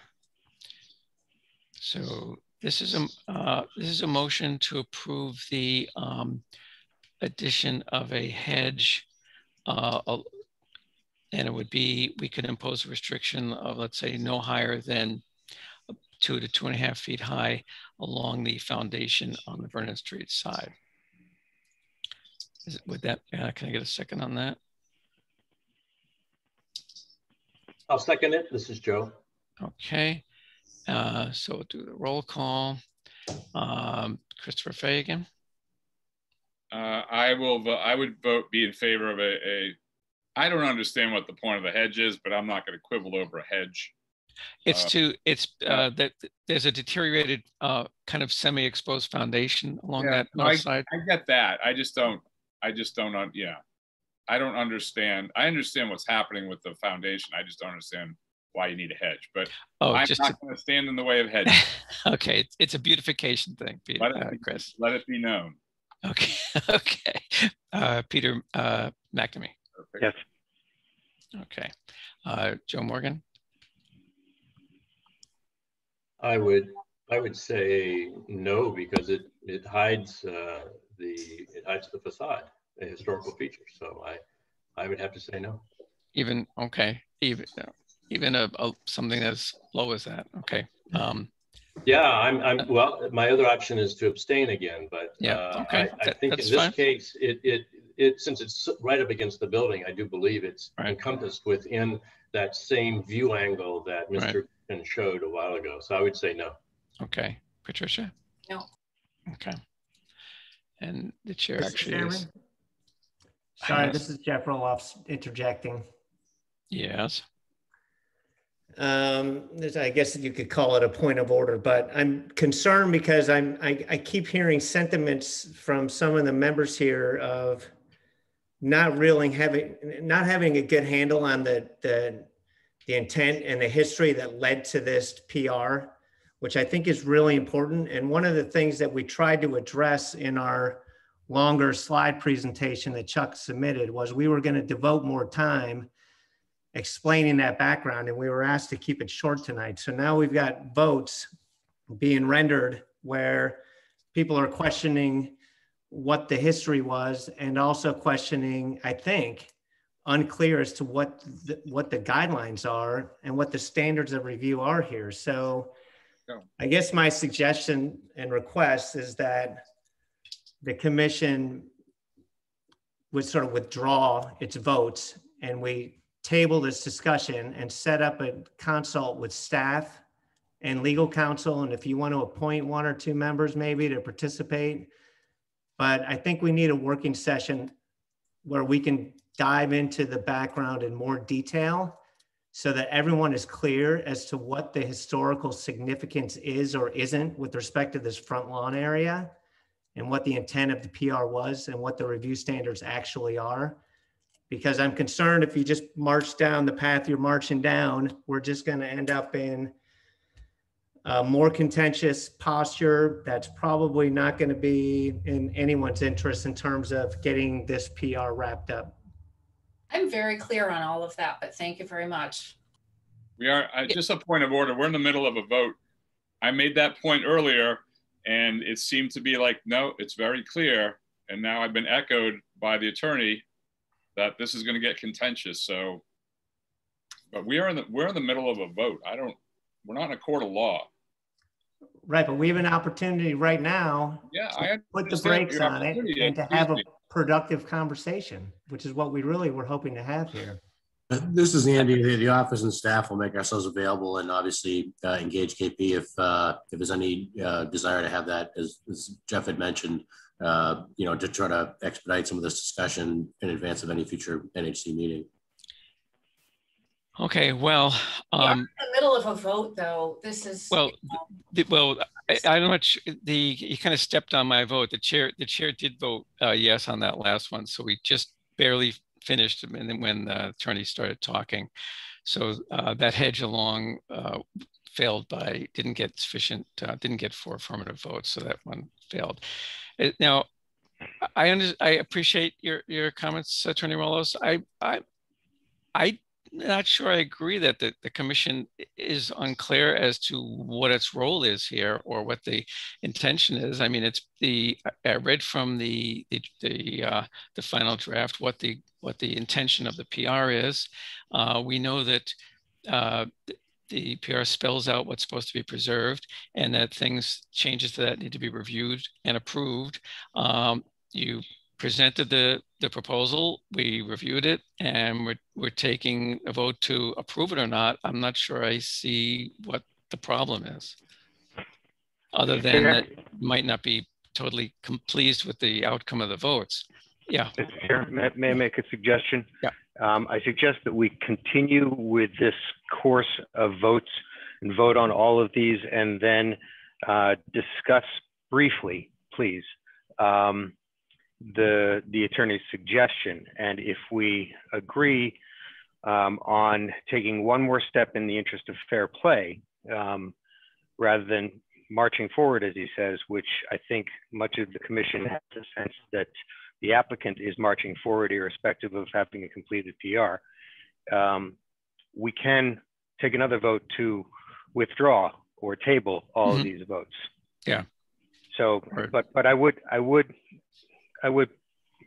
suggest to everybody that at 8:30 we be brief. Yeah. Yeah, and I would like to actually thank you, Peter. I have a very similar, that's pretty much what I was hoping to do as well. There's 3 more items to vote, and we can do this quickly, and then have a brief discussion on whether we want to continue this, perhaps after meeting with staff and the applicant and so on. We can figure that out. The next item is the handrails for the step that's on the front walk. So the motion would be to approve the installation of those 2 metal handrails for the granite steps in front. So Seconded. Okay, thank you. Mr. Fay? I'm not opposed to handrails, but we have again a hand drawing of what those handrails would look like. So I would have to say no until we have more information. What they would look like. Okay, Peter, back to me. Abstain. Okay, Mr. Morgan. Abstain. Okay, and Patricia. I would need to look at the ADA compliance in the context of the historic preservation goals, so no. Okay, all right, and okay, hang on a second. Properly, and the chair is actually okay with those. One way to think of these, by the way, when you're trying to figure out which way to vote, is the bottom line is there an adverse impact on the historical value of the property, and an adverse impact on both that property, its relationship to its immediate surroundings and the community, etc. You know, is there or is there not an adverse impact? 2 more. Motion to okay the installation of a stone, a piece of stone that would cover that piece of grass between the sidewalk and the curb. I'm not even sure if that's city property or part of this particular lot, but that's a different question. Okay, so does that motion have a second? Second. Okay, thank you, Peter. Christopher Fay, we're voting on that piece of stone that would go from the sidewalk to the curb. Yeah, I don't know, because I would say no, because I just don't have enough information. I just saw a piece of granite and a drawing, so okay, I would need more information, whether or not. Okay, that's fine. Peter? Likewise, I would vote no, lacking information. Okay. Joe? I shall abstain, lacking information. Okay. Patricia? I shall also abstain, having not enough information. Okay, and I'm actually going to vote yes. I feel okay with that particular change in terms of no adverse impact. Finally, the approval or not of the granite address post that was described. That was the piece of sort of long rectangular piece of granite you saw a photo of, and the sketch as to where it would go on the property. So the motion to approve or not that particular change. Is that seconded? Second. Okay, thank you, Peter. Okay, again, Mr. Fay? I'm okay with that, yes. Okay. Peter? No. Okay. Joe Morgan? I have to abstain. I just think I need more information in the context of the entire project now. I'm just completely, I don't know where we are right now. So I abstain. All right. Patricia? No. I'm sorry, that sounded like a no? Yes, that was a no. Okay. And the chair, yeah, I think I want more information too. I have mixed feelings about that particular change. Now, all right, so it's I'm getting, to me, and maybe I'm sure, or I suspect Mr. Rollos would agree that there's a need to for I'm hearing members wanting better elaboration on exactly what these changes are, and perhaps also for us to have a common understanding within the commission itself as to what is or isn't permissible, by what standards we have to make these decisions. And Glenn, I That may be true, but I don't think it's necessarily true. I think there are, you know, a few of us were on the commission when this was first proposed, worked on it, studied it, researched it, talked about it, are very familiar with the documents. And it's not necessarily the case that having a conversation, we're going to come back here again and have different outcomes on some of these votes. I can't predict if it's some or all of them would change, but it's not the case that, you know, well, we're just not clear on what it is. I understand that the PR, you know, I do understand the PR, and I've been familiar with it for years. And I've been saying these things for years. And I said at the beginning of the meeting, I didn't think we should be having this conversation. Yeah. And now it's 8:35. So we're going to end up having the conversation again and again. But, you know, it's, I don't want it characterized as that the commission is uncertain. That's not the case. Yeah, I'm not sure that's the case either. Do you have, what would you rather have seen us do? Like if I had listened to you in the first place, so to speak, just not even discuss any. The attorney is now suggesting that we sit down and get the PR done. And that's what Christopher and I were suggesting in the beginning. You know, the permits were, you know, fast tracked and expedited. So some of that has to come back to us. The applicant has to say, I will hurry up and get the PR done so that all of you will be more comfortable. You know, when I come before you and ask for this or this, and I will come and say, I'd like trees. Here are historic photographs showing 2 trees in the front yard. Okay, that's fantastic, right? But I just wish that we had decided in the beginning to sit down with the attorney, and then we would get the PR done and, you know, tra-la-la. But okay. But thank you for all your hard work and good effort to help. You know, okay. It just wasn't resolvable in this forum this way. All right, then I'm thinking that Mr. McNamee, would you like? You had a sort of a thought of a motion to continue the matter, or not to continue the matter. Sorry, to set aside those, let's see, those 7 votes, so to speak, so that we'd have a clean slate to reconsider any or all of these, whichever ones are still viable at that point once the PR is done. Is that kind of what your thought was? Yes. If I may say and speak as one of the new members, clearly the frustration here is the length of time that this has taken. And clearly we are working back to the point that was suggested at the beginning in the meeting, that perhaps it's best to finish the work on the PR before undertaking any more work. It sounds like this is something that's taken several years. And there's a great deal for a new member to get their head around, or a long-serving member to recall. And that sounds like an awful lot of effort. On behalf of a wonderful property, and on behalf of an applicant who's done a great deal for the city and is trying to do, I believe, trying to do a good job here, clearly. But I think things should be taken in order. So yes, I would suggest, I don't know what the procedure would be, but I would suggest that we table all of those votes, or we continue this. We take the suggestion of sitting down with a small working group and getting the PR done so that we can address ongoing business moving forward. Okay, that's pretty much what I thought you were suggesting. So I think the motion would take the form of setting aside the vote just taken so that the matter could be reconsidered without prejudice once the PR was finalized. Does that sound fair? Yes, reconsidered and possibly voted on again. But yes, okay, so I make a motion that we set aside those votes that we just finished taking. Okay, is there a second for that?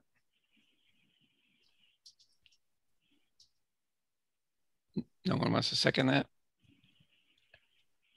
Well, I'm willing to.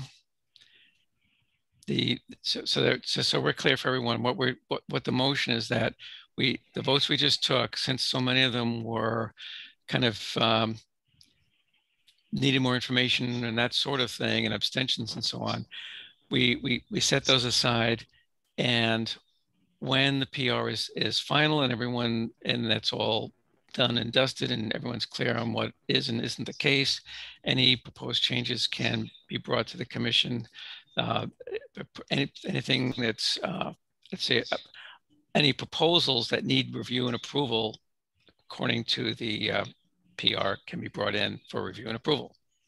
I see a hand, Joe. Yes, Chair Richards, I don't see how that can work, frankly, because without amending the language of the PR, not accepting it as it is, what we voted on, or at least what I voted on, what I thought I was voting on tonight was the intent expressed by the current PR. Whether it is signed and fully stamped and sealed and all of that is irrelevant in my mind. There needs to be language in the PR that would allow these items that are proposed to go forward. I mean, I have to say that most of these things I find to be not a problem. I mean, in terms of architectural modifications to architecture of the building and the landscape.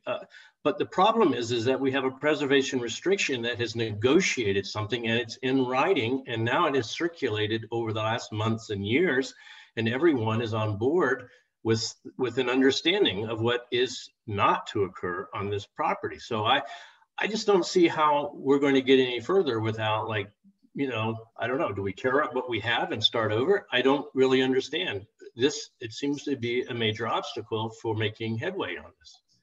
I'm sorry, that's my take on it. But. Okay, I thought, I'm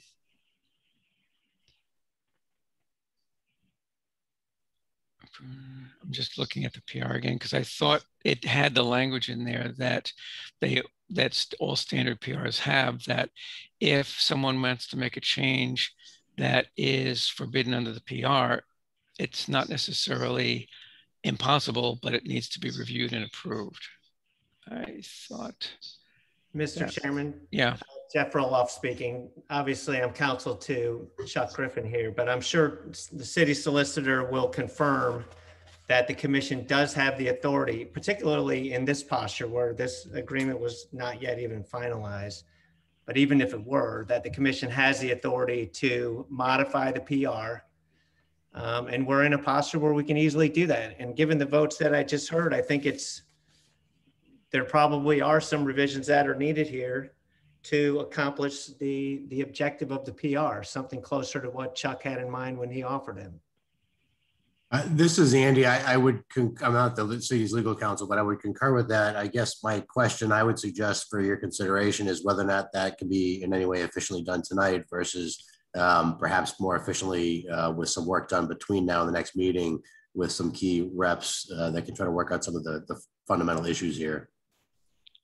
Yeah, I certainly would suggest we try to tackle that tonight. Perhaps we vote to continue.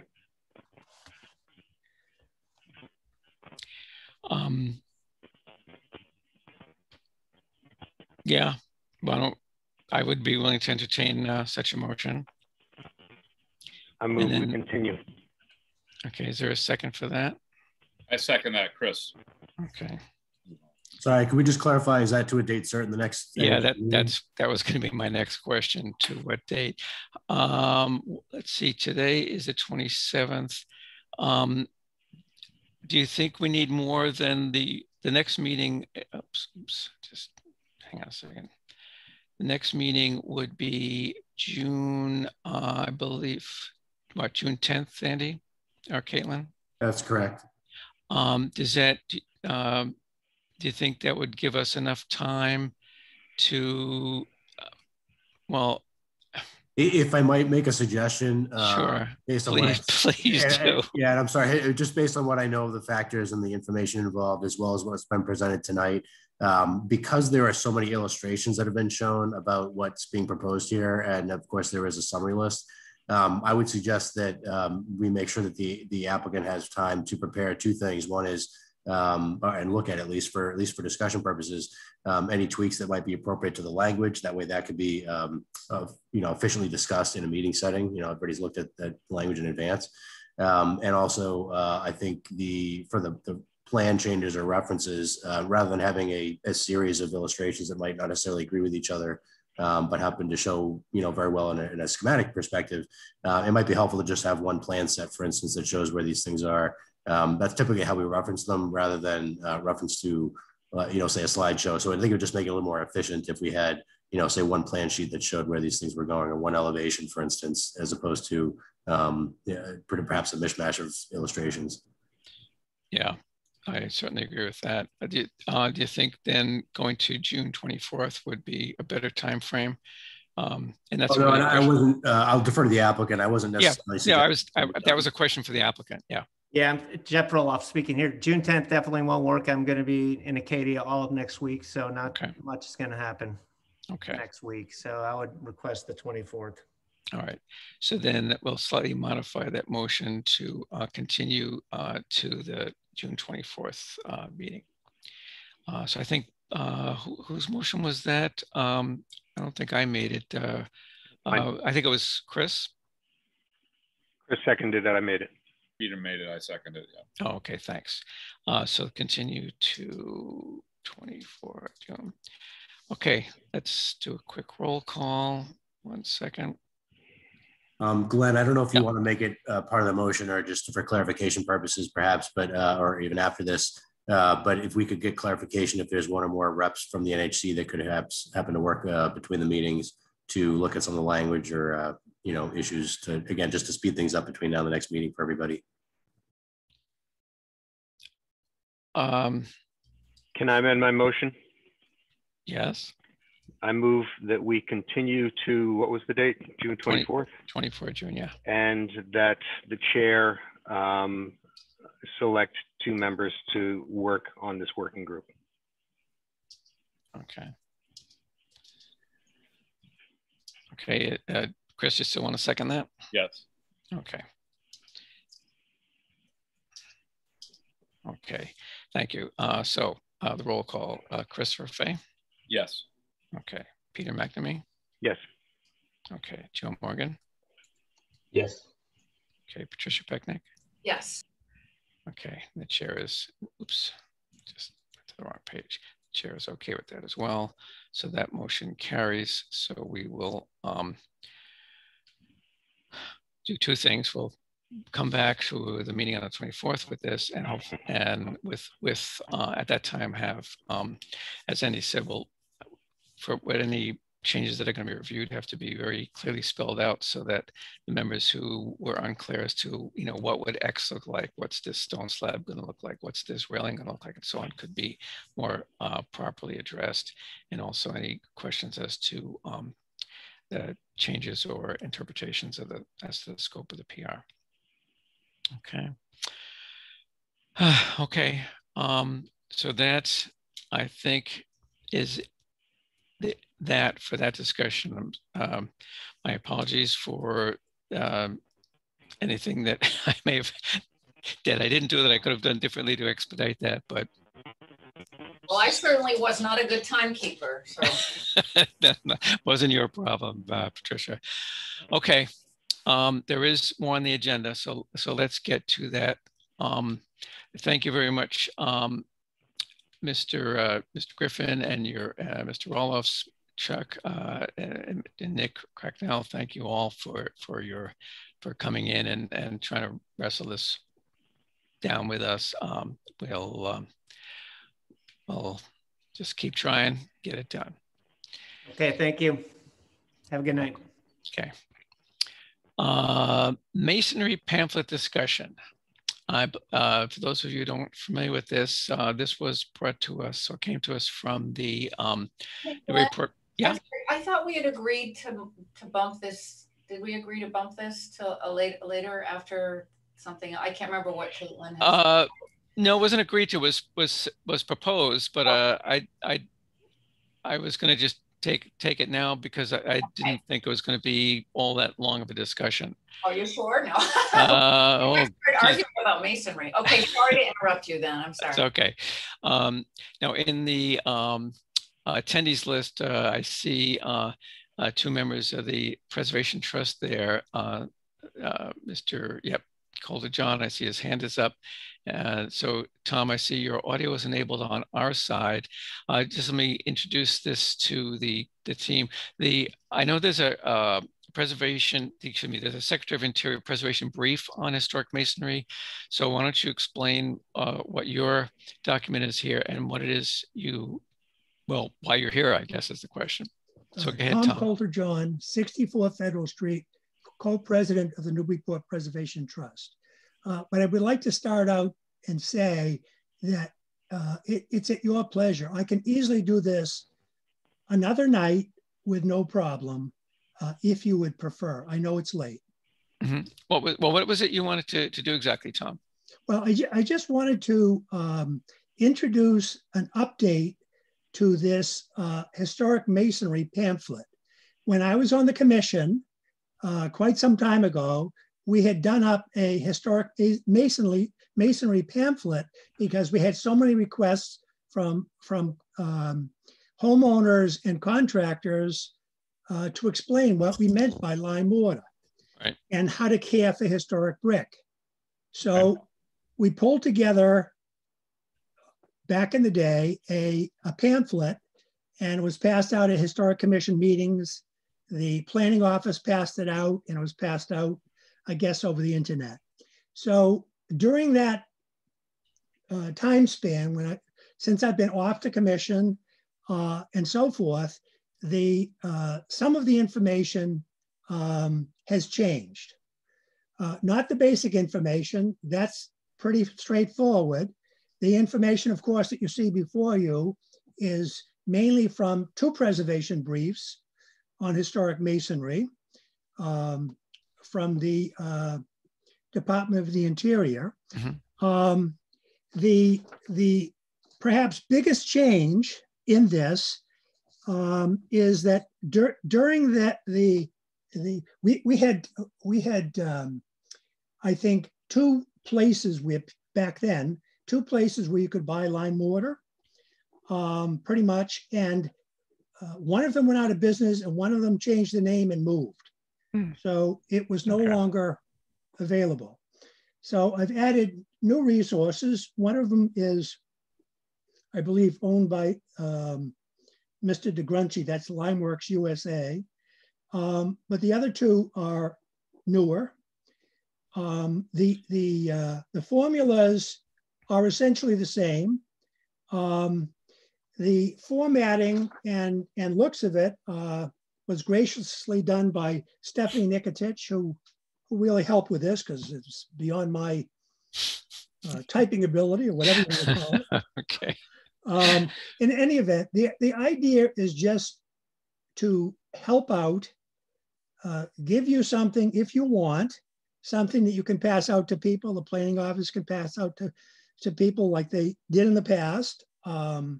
I think it might be helpful, but of course it's up to you what you'd like to do. All right. With this.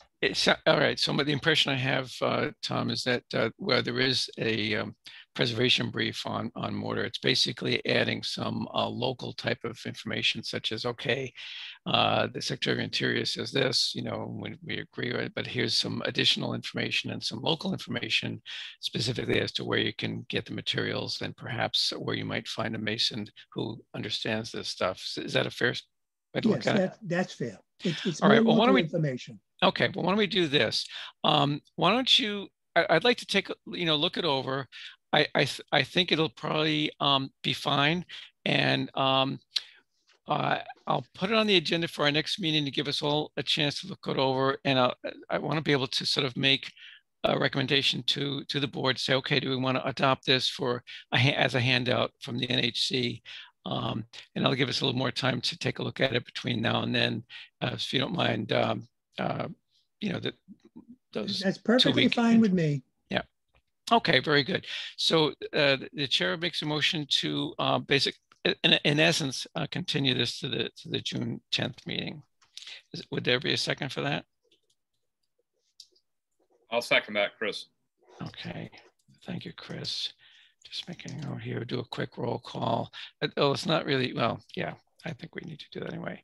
All right, so there's a motion to just take this matter up again in 2 weeks, at which point the chair will try to have a recommendation to the members on it, and also to give you guys all a chance to review it a little more thoroughly. So vote on that motion. Mr. Fay? Yes. Okay. Peter McNamee? Yes. Okay. Joe Morgan? Yes. Okay. Patricia? Yes. Okay, the chair is yes too. Okay, so Tom, we'll talk again, and if I have any questions about as I'm looking it over, I think I know where to contact you, so I can either yes, you do. send you an email or something. But thanks for coming in, and thanks for hanging in to that. I'm sure very stimulating conversation about the old jail. You're welcome to stick around for what's bound to be another stimulating conversation about 1721 State Street. Okay, so as I just mentioned, there's another item in the agenda. It's actually, I skipped over this letter. I don't really, item number 4 is correspondence. It's a letter from the MHC regarding 64 Purchase Street proposed restriction. This is just an FYI. And Caitlin, correct me if I'm wrong, but I think this is just an FYI for the group or the NHC that you might recall that was that church. I think Joe helped them a bit with some of that. Then I think they hired someone to work on their preservation restriction. But anyway, that's moving along pretty nicely. It's not quite done yet, but there was just some correspondence about it that we were copied on. So it's just an FYI. So if unless somebody has any questions on that, I'll move along to the next item. And not seeing any hands or anyone frantically gesticulating, so I'll assume we're good to go on that. Okay, now 1721 State Street. As either you know or should know, that's the old Fowles newsstand / coffee shop. It hasn't been Fowles in some years. They appeared before the ZBA 2 weeks and a day or two ago. Let me get this straight now. Yeah, I'm getting confused because there was another, the other one was, let me get it straight. There was another ZBA conflagration the other night, but that was something else. So I'll do a brief recap of the history here. They want to expand and open this at a restaurant here. This Brine is the name of the restaurant. I think they exist either now or were next door. They wanted this space because it's a bigger space. They feel quite strongly that they need to make changes in order to make it succeed as a business. But be that as it may, the thing for us is that they want to make changes which are going to affect the historical aspect of this place. It is protected under the Downtown Overlay District Ordinance. It has, I believe it has, it's documented as a contributing structure to the historical context of downtown. It falls in, and I hope you had a chance to look at the preservation brief that Joe Morgan circulated about from the Secretary of Interior on storefronts, because everyone says windows, but it's really, it's more than windows. It's the storefront, and there's a much bigger context there when you're talking about storefronts. Anyway, they did originally they were going to make even more extensive changes. I think they've come to realize that that was a bit of a bridge too far. So they have made some changes. I'm not sure I completely understand all of them, but the key thing that seems to be what they want to do now is replace the fixed large plate glass windows, which are very typical storefront windows, with these openable or operable windows. You can see in this page we're looking at right now, they kind of fold horizontally there and kind of pivot. The bottom sort of slides up and the middle pivots in, so they can be raised and up and out of the way. And you have basically an open air semi-open air situation there. So, Caitlin, in this slide deck, is there a picture that shows the existing storefront by any chance? Maybe it's on the, oh, okay, yeah, there we go. So this is what you've got today. You've got the so-called band sign. That's the yellow, I assume it's like sort of an enameled metal sign across the top and the left and right side. There's the like a structural colored glass type of material along the bottom below the plate glass windows. And I think there are a couple of, it's not all one window. It's hard to see, but I think there are probably 2 divisions on the left side and maybe either 1 or 2 on the right. I don't think that's all one piece. It's a little hard to see. Can you zoom in a little bit on just the window section, Caitlin? Maybe we can see if, okay, so here's the left side. Looks like there's 1. Wow, that's a big window. Look, I think I see it, what looks like a divider there in the middle, and of course 1 on the corner. So they are big single windows. Thank you. So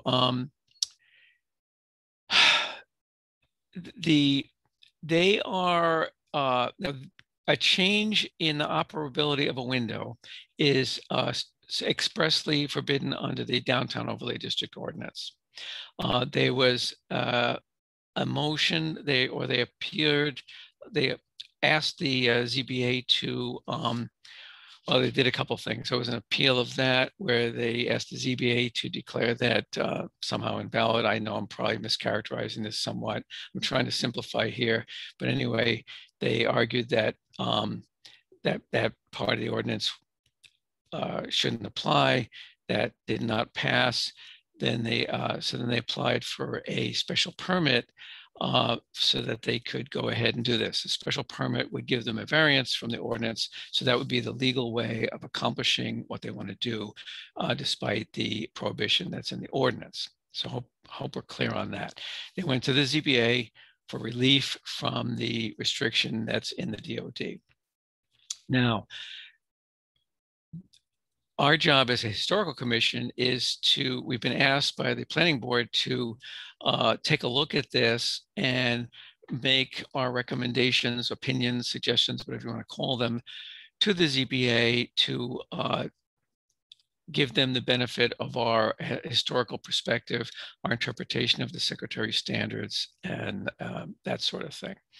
So I'd love very much to hear from my fellow panelists as to your views on this. And I do see 1 hand raised, and that is Ms. Pecknick. So I think I'll stop talking at this point and turn the floor over to you to tell us what you think. Oh, thank you. I just wanted to talk a little bit about the exterior architectural features that are called out in the Form B as historic elements, because I think that's important. Important to convey to the ZBA whether and how or how not each of those elements could or would not be impacted by a redesign of the storefront. First of all, there's an error on the Form B, and then there's an error in the applicant's plan. So I want to just explain both of those so that we all know what materials we're talking about. So the facade uses structural glass tile. The plan does say existing black granite, and it was made to look like granite. It was supposed to be an inexpensive alternative to granite, but it's pigmented structural glass, which was developed around 1900 and was most famously used in this period we call Art Moderne, which was really the early 30s to the early 40s. And I think it's important that the plan correctly identifies the materials, because a project to demo plate glass surrounded by granite would be very different than a project to demo plate glass surrounded by structural glass, I would imagine. Art Moderne design had a very big impact on storefront design. It's this colored, opacified, I guess is the word, colored glass plate. And this one is Carrera. There are different names. It was most especially used in commercial food spaces because it's impervious to bacteria and very easy to clean. We all call it Vitrolite, but that was just one manufacturer's brand name. It's sort of like saying Coke for all soda, but this is Carrera, and it does say Carrera on our Form B. And structural glass came about at the same time as glass block, stainless steel, neon. It has a real polished brilliance. A lot of it in people's kitchens, grocery stores, you know, it's acid resistant, it's smooth, it can't burn.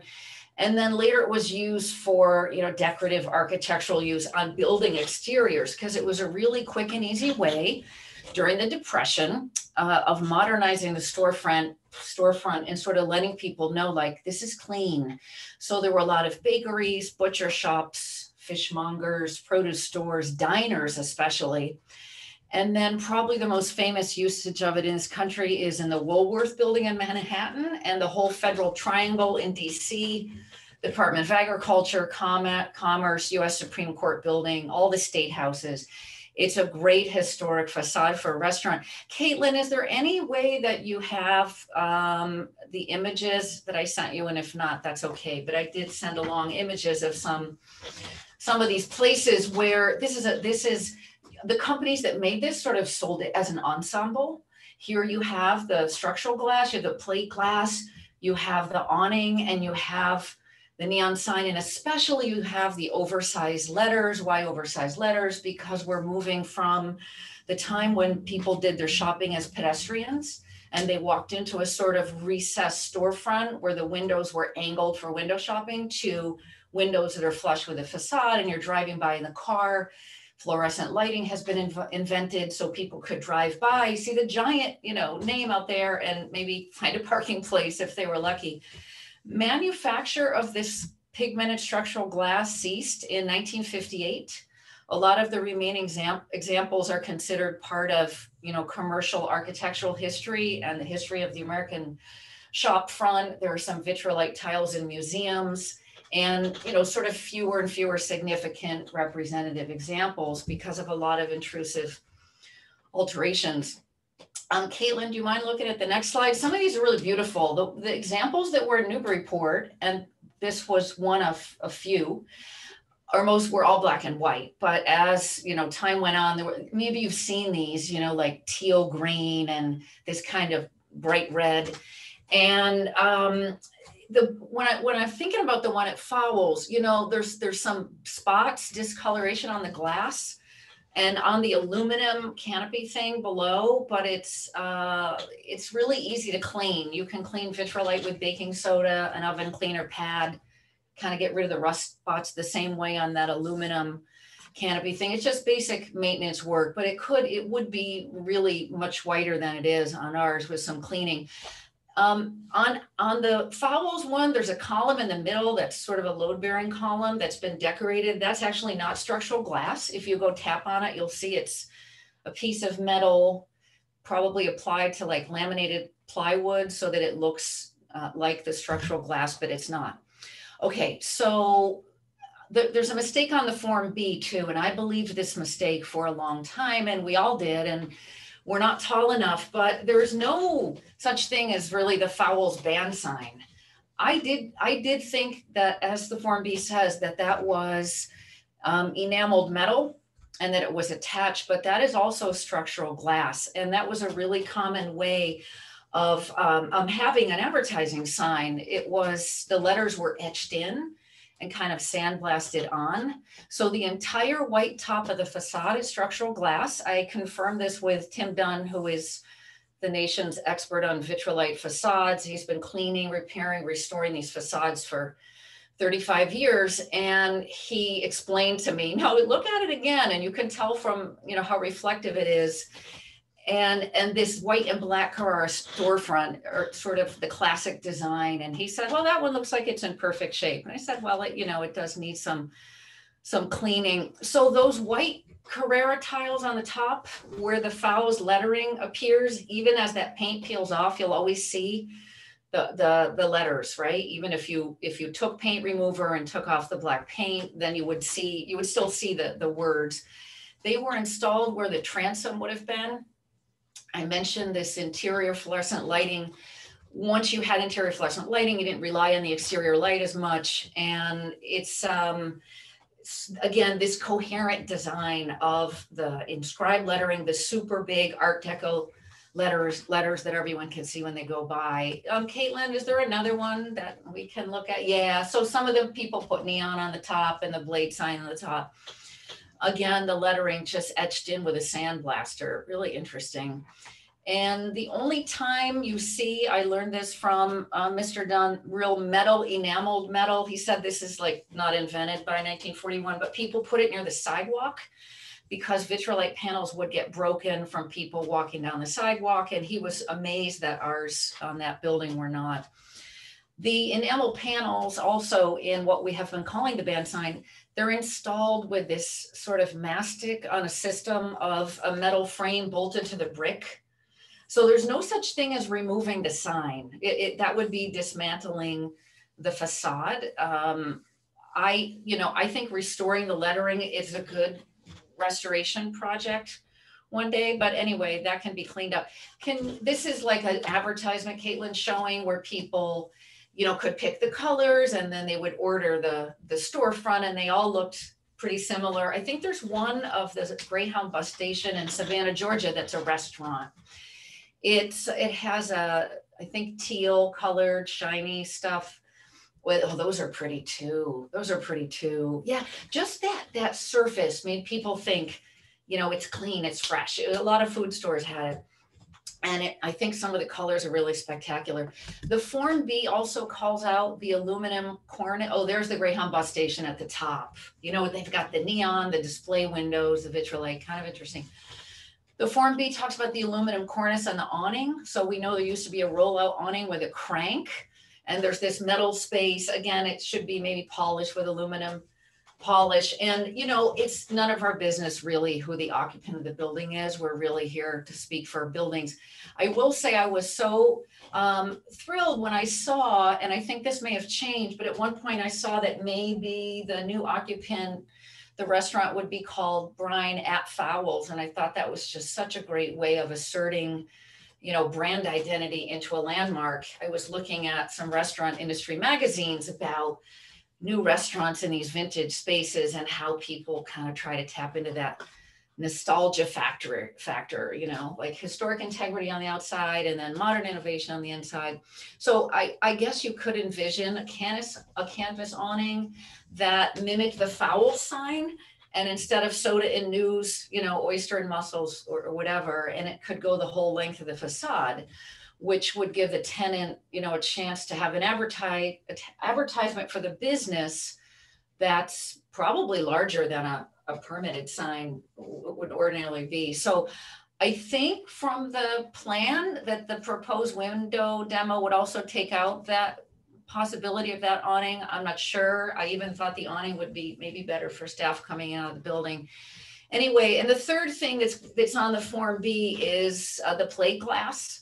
And plate glass was this integral part of design in mid-century commercial buildings. As I explained, it's the driving, it's the automobile going by, and the fact that the whole plate glass surface is flush with the sidewalk. So I just wanted to say those things quickly, just so we know when we look at the Form B and you look at the plan, like those are the materials that are on the building. So that's it for now for me. Thanks. Thank you, Patricia. And your hand is still up, by the way.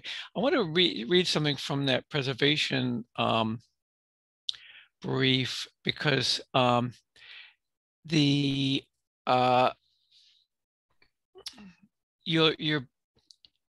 one of the key arguments was about that there was no argument really made that, oh, this is a good idea from a historical preservation point of view. I think there's sort of acknowledgement that it probably isn't. The argument seemed to be more around it's important to the vibrancy of downtown, the success as a changing the use from some sort of commercial retail space to a restaurant space. But I want to read this thing in the summary of that, and I'll quote it here. A key to the successful rehabilitation of historic commercial buildings is the sensitive treatment of the first floor itself. Wherever possible, significant storefronts, paren, be they original or later alterations, close paren, which I think we know this is, including windows, sash, doors, transoms, signs, and decorative features, should be repaired in order to retain the historic character of the building. And then I'll skip a couple of sentences to go on. The sensitive rehabilitation of historic storefronts will not only enhance the architectural character of the overall building, but will contribute to rejuvenating neighborhoods or business districts as well. And I wanted to read that part because on some recent applications, we've heard about, the economic vitality of downtown and how the applicant was convinced that in order to have an economically viable situation, they had to have whatever the change was they wanted to do. I don't think there is really, in my personal opinion here, I think that they don't given enough credence to the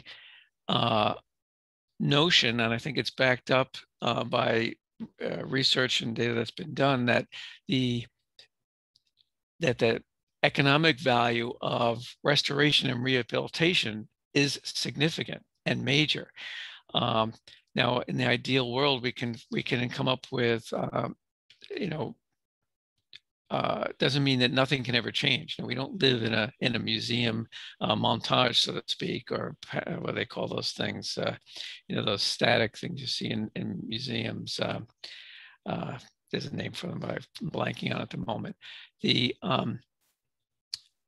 But we want to have updates and changes that aren't going to destroy or have a significantly adverse impact on the historical value. And I think that striking that balance can be difficult at times. But I think the Fowles storefront, I don't know, just I don't think it's just my opinion, but I'd like to hear from you guys as well on this. It's so iconic, and it's been there for so long in Newburyport, from prior to the so-called urban renewal to today. Since its demise as a newsstand, it's gone through several owners, various failed attempts at eateries and what have you.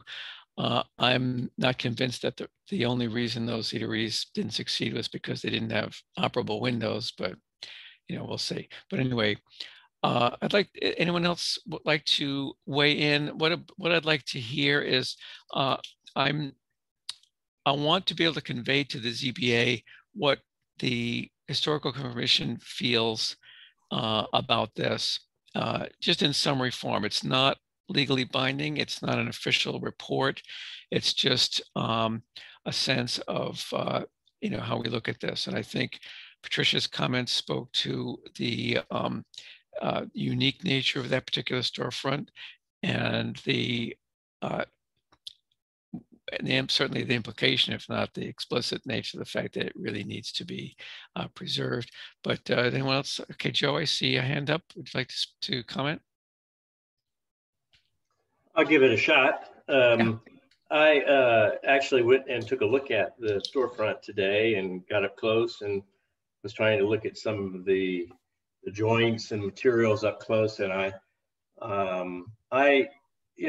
the unfortunate thing for me is it does look like, the sign portion up above covering the transoms, as Commissioner Pecknick just mentioned, and then the aluminum cornice above the plate glass windows. You see the original penetrations for fastener hardware for an old awning that was there. So, and some of the metal panels down below. I mean, I think they're metal panels. I forget what Commissioner Pecknick said, if that was the structural glass or if it was metal. It looked like metal to me though, because it was delaminated at a corner. And so there's some maintenance issues there that would have to be addressed in a rehabilitation of the existing in place. I don't want to really talk to that because I don't really understand what the scope of that work would be. But I just wanted to call people's attention to just the architectural composition of this, which really does correspond to an Art Deco an Art Deco expression. There's no real detail. It's really plainer. You know, there's details in the sign, there's neon, there's things like that, but they're really plainer surfaces, and they're expressions of materials that go for you know, for significant flat plane. They're flat planes. Those are the expressions, and the glass is one of the, if not the most salient of those planes. And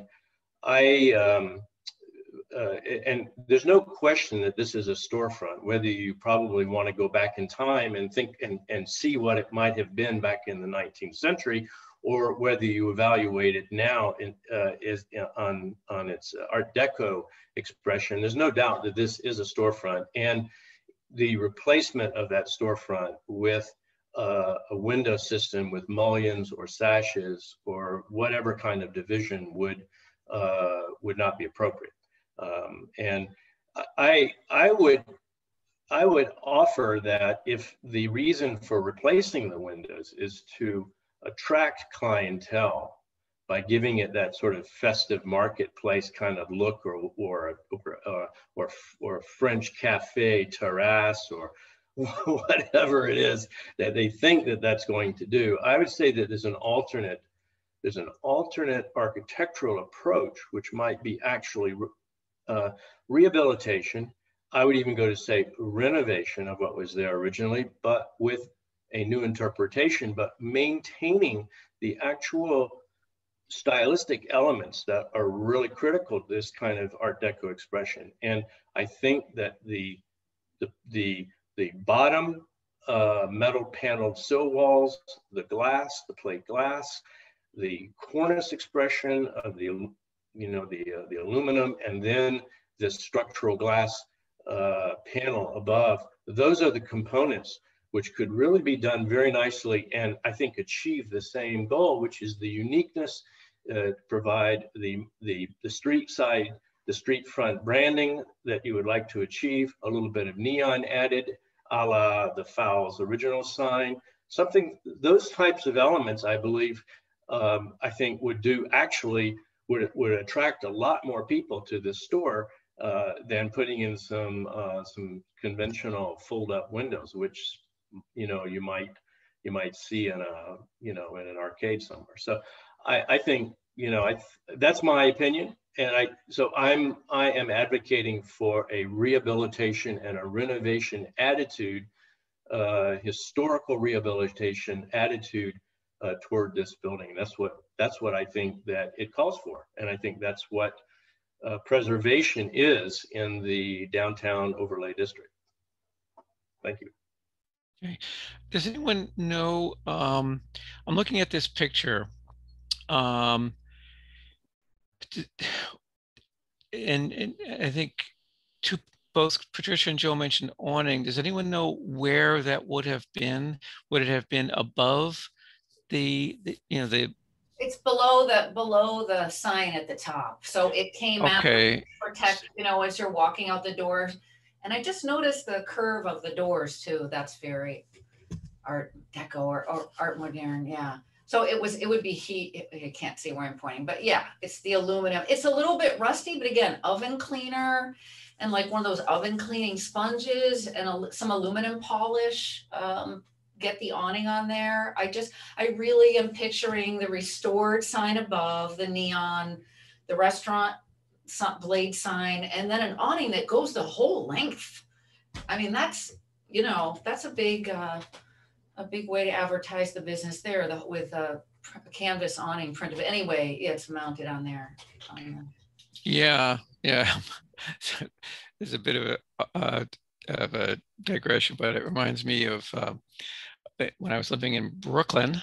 There was a shop on the corner. Actually, this guy had a rather long awning, and he had fruits and vegetables on the kind of how they do in the city on the sidewalk. You go by and pick them up. Anyway, along the front little flap of the awning that hangs down, it said, "I may not be a poet, but when it comes to fruits and vegetables, I know it." That gives you an idea of how wide the awning was.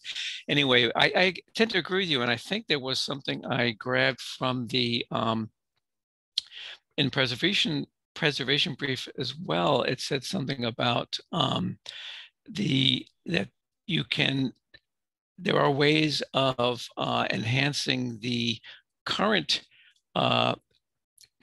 what's the word, economic or commercial attraction, appeal, get people's attention, I think was the term a couple of used, through, I think that an awning would be a very powerful way to do that. Because I know that one of the concerns of the people who want to do the brine restaurant there was that, especially if the Fowles sign still said new store and whatever, that people they didn't want people to be confused. Is this Brine Oyster Bar or is this Fowles? Like, what is this place? So I know they were concerned about the identity of the place being clear.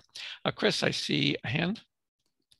Yeah, I guess real quick too, one thing is the Greyhound bus station, is that in Savannah? Yes, and Tim Dunn is the guy that I talked to about our storefront, and he restored that. He's restored a lot of these all over the country. Yeah, Savannah, Georgia. I think I've seen it. It's supposed to be a very highly regarded restaurant. Yeah. But it was also because it was a segregated bus station. So I was like, I recognize it. Right, yes. It's on my list. The second and more important thing is so I'm looking over the letter here, and there's an acknowledgement, a couple things. There's an acknowledgement that the windows are in fact historic, but that in light of there's a hardship here, that in light of the pandemic, that the windows need to be replaced. And then further down, there's the history of it, of Fowles, that includes the opening of a, what we that went into Fowles know was a sort of coffee shop, ice cream, counter on the one side, food, and the newsstand on the other side. So the business has operated as a food emporium of some sort since at least 1941, according to the documentation submitted by the applicant. So, and I know that we have a pandemic, and we've already looked at just down the street, the bakery there, and had determined that the pandemic did not sort of open the doors up, no pun intended, to replacing historic windows, doors, whatever else it is, and that we would all muddle through type of thing. So I just wanted to maybe point that out. That's my opinion, that that maybe the argument that's being made is the windows have to open because it allows for greater air circulation and therefore alleviates a hardship on the business owner, just doesn't really ring true with me. Ironically, now you've got seating outside, as we saw in a previous photograph, and right. The windows aren't going to be open in the wintertime in Newburyport. So I'm not buying the hardship for the business unless we can have opening windows. Yeah. And there's there are examples of successful restaurants in Newburyport that some have operable windows and several do not. And the ones that do not don't seem to be, look at Angie's, right? It's been around forever. They've never had operable windows, and no one seems to be keeling over there. Beer, and then I'm sure there are others. Yeah, I'm not sure. Clarification, Glenn, I'm sorry, but yeah, we decided that the Vera's was not acceptable, right? That was what happened. No, what happened there was we offered what he was proposing wasn't acceptable. We said there was a lot of impetus for not getting into all the gory details of having operable windows, and there was an option to have operable windows that when they were closed would look almost exactly the same as they look now. Okay. And we thought that would be a fair compromise, but they were kind of expensive. So he decided, nah, forget it, especially because this was like last April, I think, or February, March. Pandemic was just getting into gear. He was trying to open in April. I don't think he wanted to spend all that money at that point in time, without even knowing if he was going to be able to do anything, Right. Okay. So, okay. I just wanted to sure that I'm being consistent at least. Yeah. So, in this case where you've got that one single expensive glass, it's hard for me to imagine how you could have an operable version of that, and if it would even make sense. Anyone else have any comment there? What I'll try to do, I've been scribbling frantically the notes here from Joe and Patricia and Chris. Peter, or anything you would like to add, or? No, anything I would add would not be in addition. It would be repeating what's already been said. Okay, so just to get an overall sense of the commission, would it be? I'm pretty clear that the sense of the commission would be that making that kind of a change, and I think Joe described it best as any kind of a window that had multiple pane divisions. It would just really so alter. I hesitate to use the word destroy, but I think I would use it there. The existing storefront presentation, if you will, that it's we wouldn't be able to support that. Is that a kind of a fair statement, that we wouldn't support that change? Yeah. Yes. Okay. All right. Well, good. I think I've got a sense of how people feel, and I appreciate the research that both Patricia did and the brief that Joe so conveniently had just studied. That was excellent timing, so I thank you both for that. Patricia, you never cease to amaze me with your historical research. I'm trying to remember, what subject do you teach? Oh, history. Oh, maybe that has something to do with it. Okay. All right. Very good. Well, we want to move on. The hour is getting late. What's back on our agenda? We talked about that. Oh, the approval of the minutes. Thank you, Caitlin. Caitlin's signaling me there with her cursor. Hopefully you had a chance to review Gretchen's minutes from the 13th. I know I did, and I found nothing to object to. Her usual good job. So is there a motion, any concern about that, or is there a motion to approve the minutes from the 13th as drafted? I move to approve the minutes of the 13th. This is Joe. Thank you, Joe. So I'll do my roll. Christopher Fay. We need a second. Oh, yes. I'm sorry. Yes, we need. I will second. Okay. All right. Yes. It was a little broken up. Is that a yes, I think? Yes. Okay. Peter McNamee. Yes. Thank you. Joe Morgan. Yes. Okay. Patricia Picnic. Yes. Okay. And the chair is in agreement as well. Good. Then we've gone through the agenda. All that remains is a motion to adjourn. So is there such a motion? So moved. Thank you, Chris, and Chris. Seconded by Peter. Thank you. Quick, at the, well, Mr. Fay, your vote on that? Yes. Peter? Yes. Joe Morgan? Yes. Patricia Picnic? Yes. And the chair is yes. I was going to say last night at the community preservation meeting, he said, I'll do it orally. All in favor, just say aye. And everyone who was on Zoom just pretty much virtually almost in unison said aye or yes. Okay, well, that adjourns the meeting. Thank you all very much. Sorry, the episode about the jail couldn't be more productive. Hopefully when we come back in about a month to review that or take another look at that, things will be much better shape and better organized, and we'll be able to make better progress. Good night, everyone. Thank you, Chair Richards. Yes. Good night, everyone. Good night. Good night.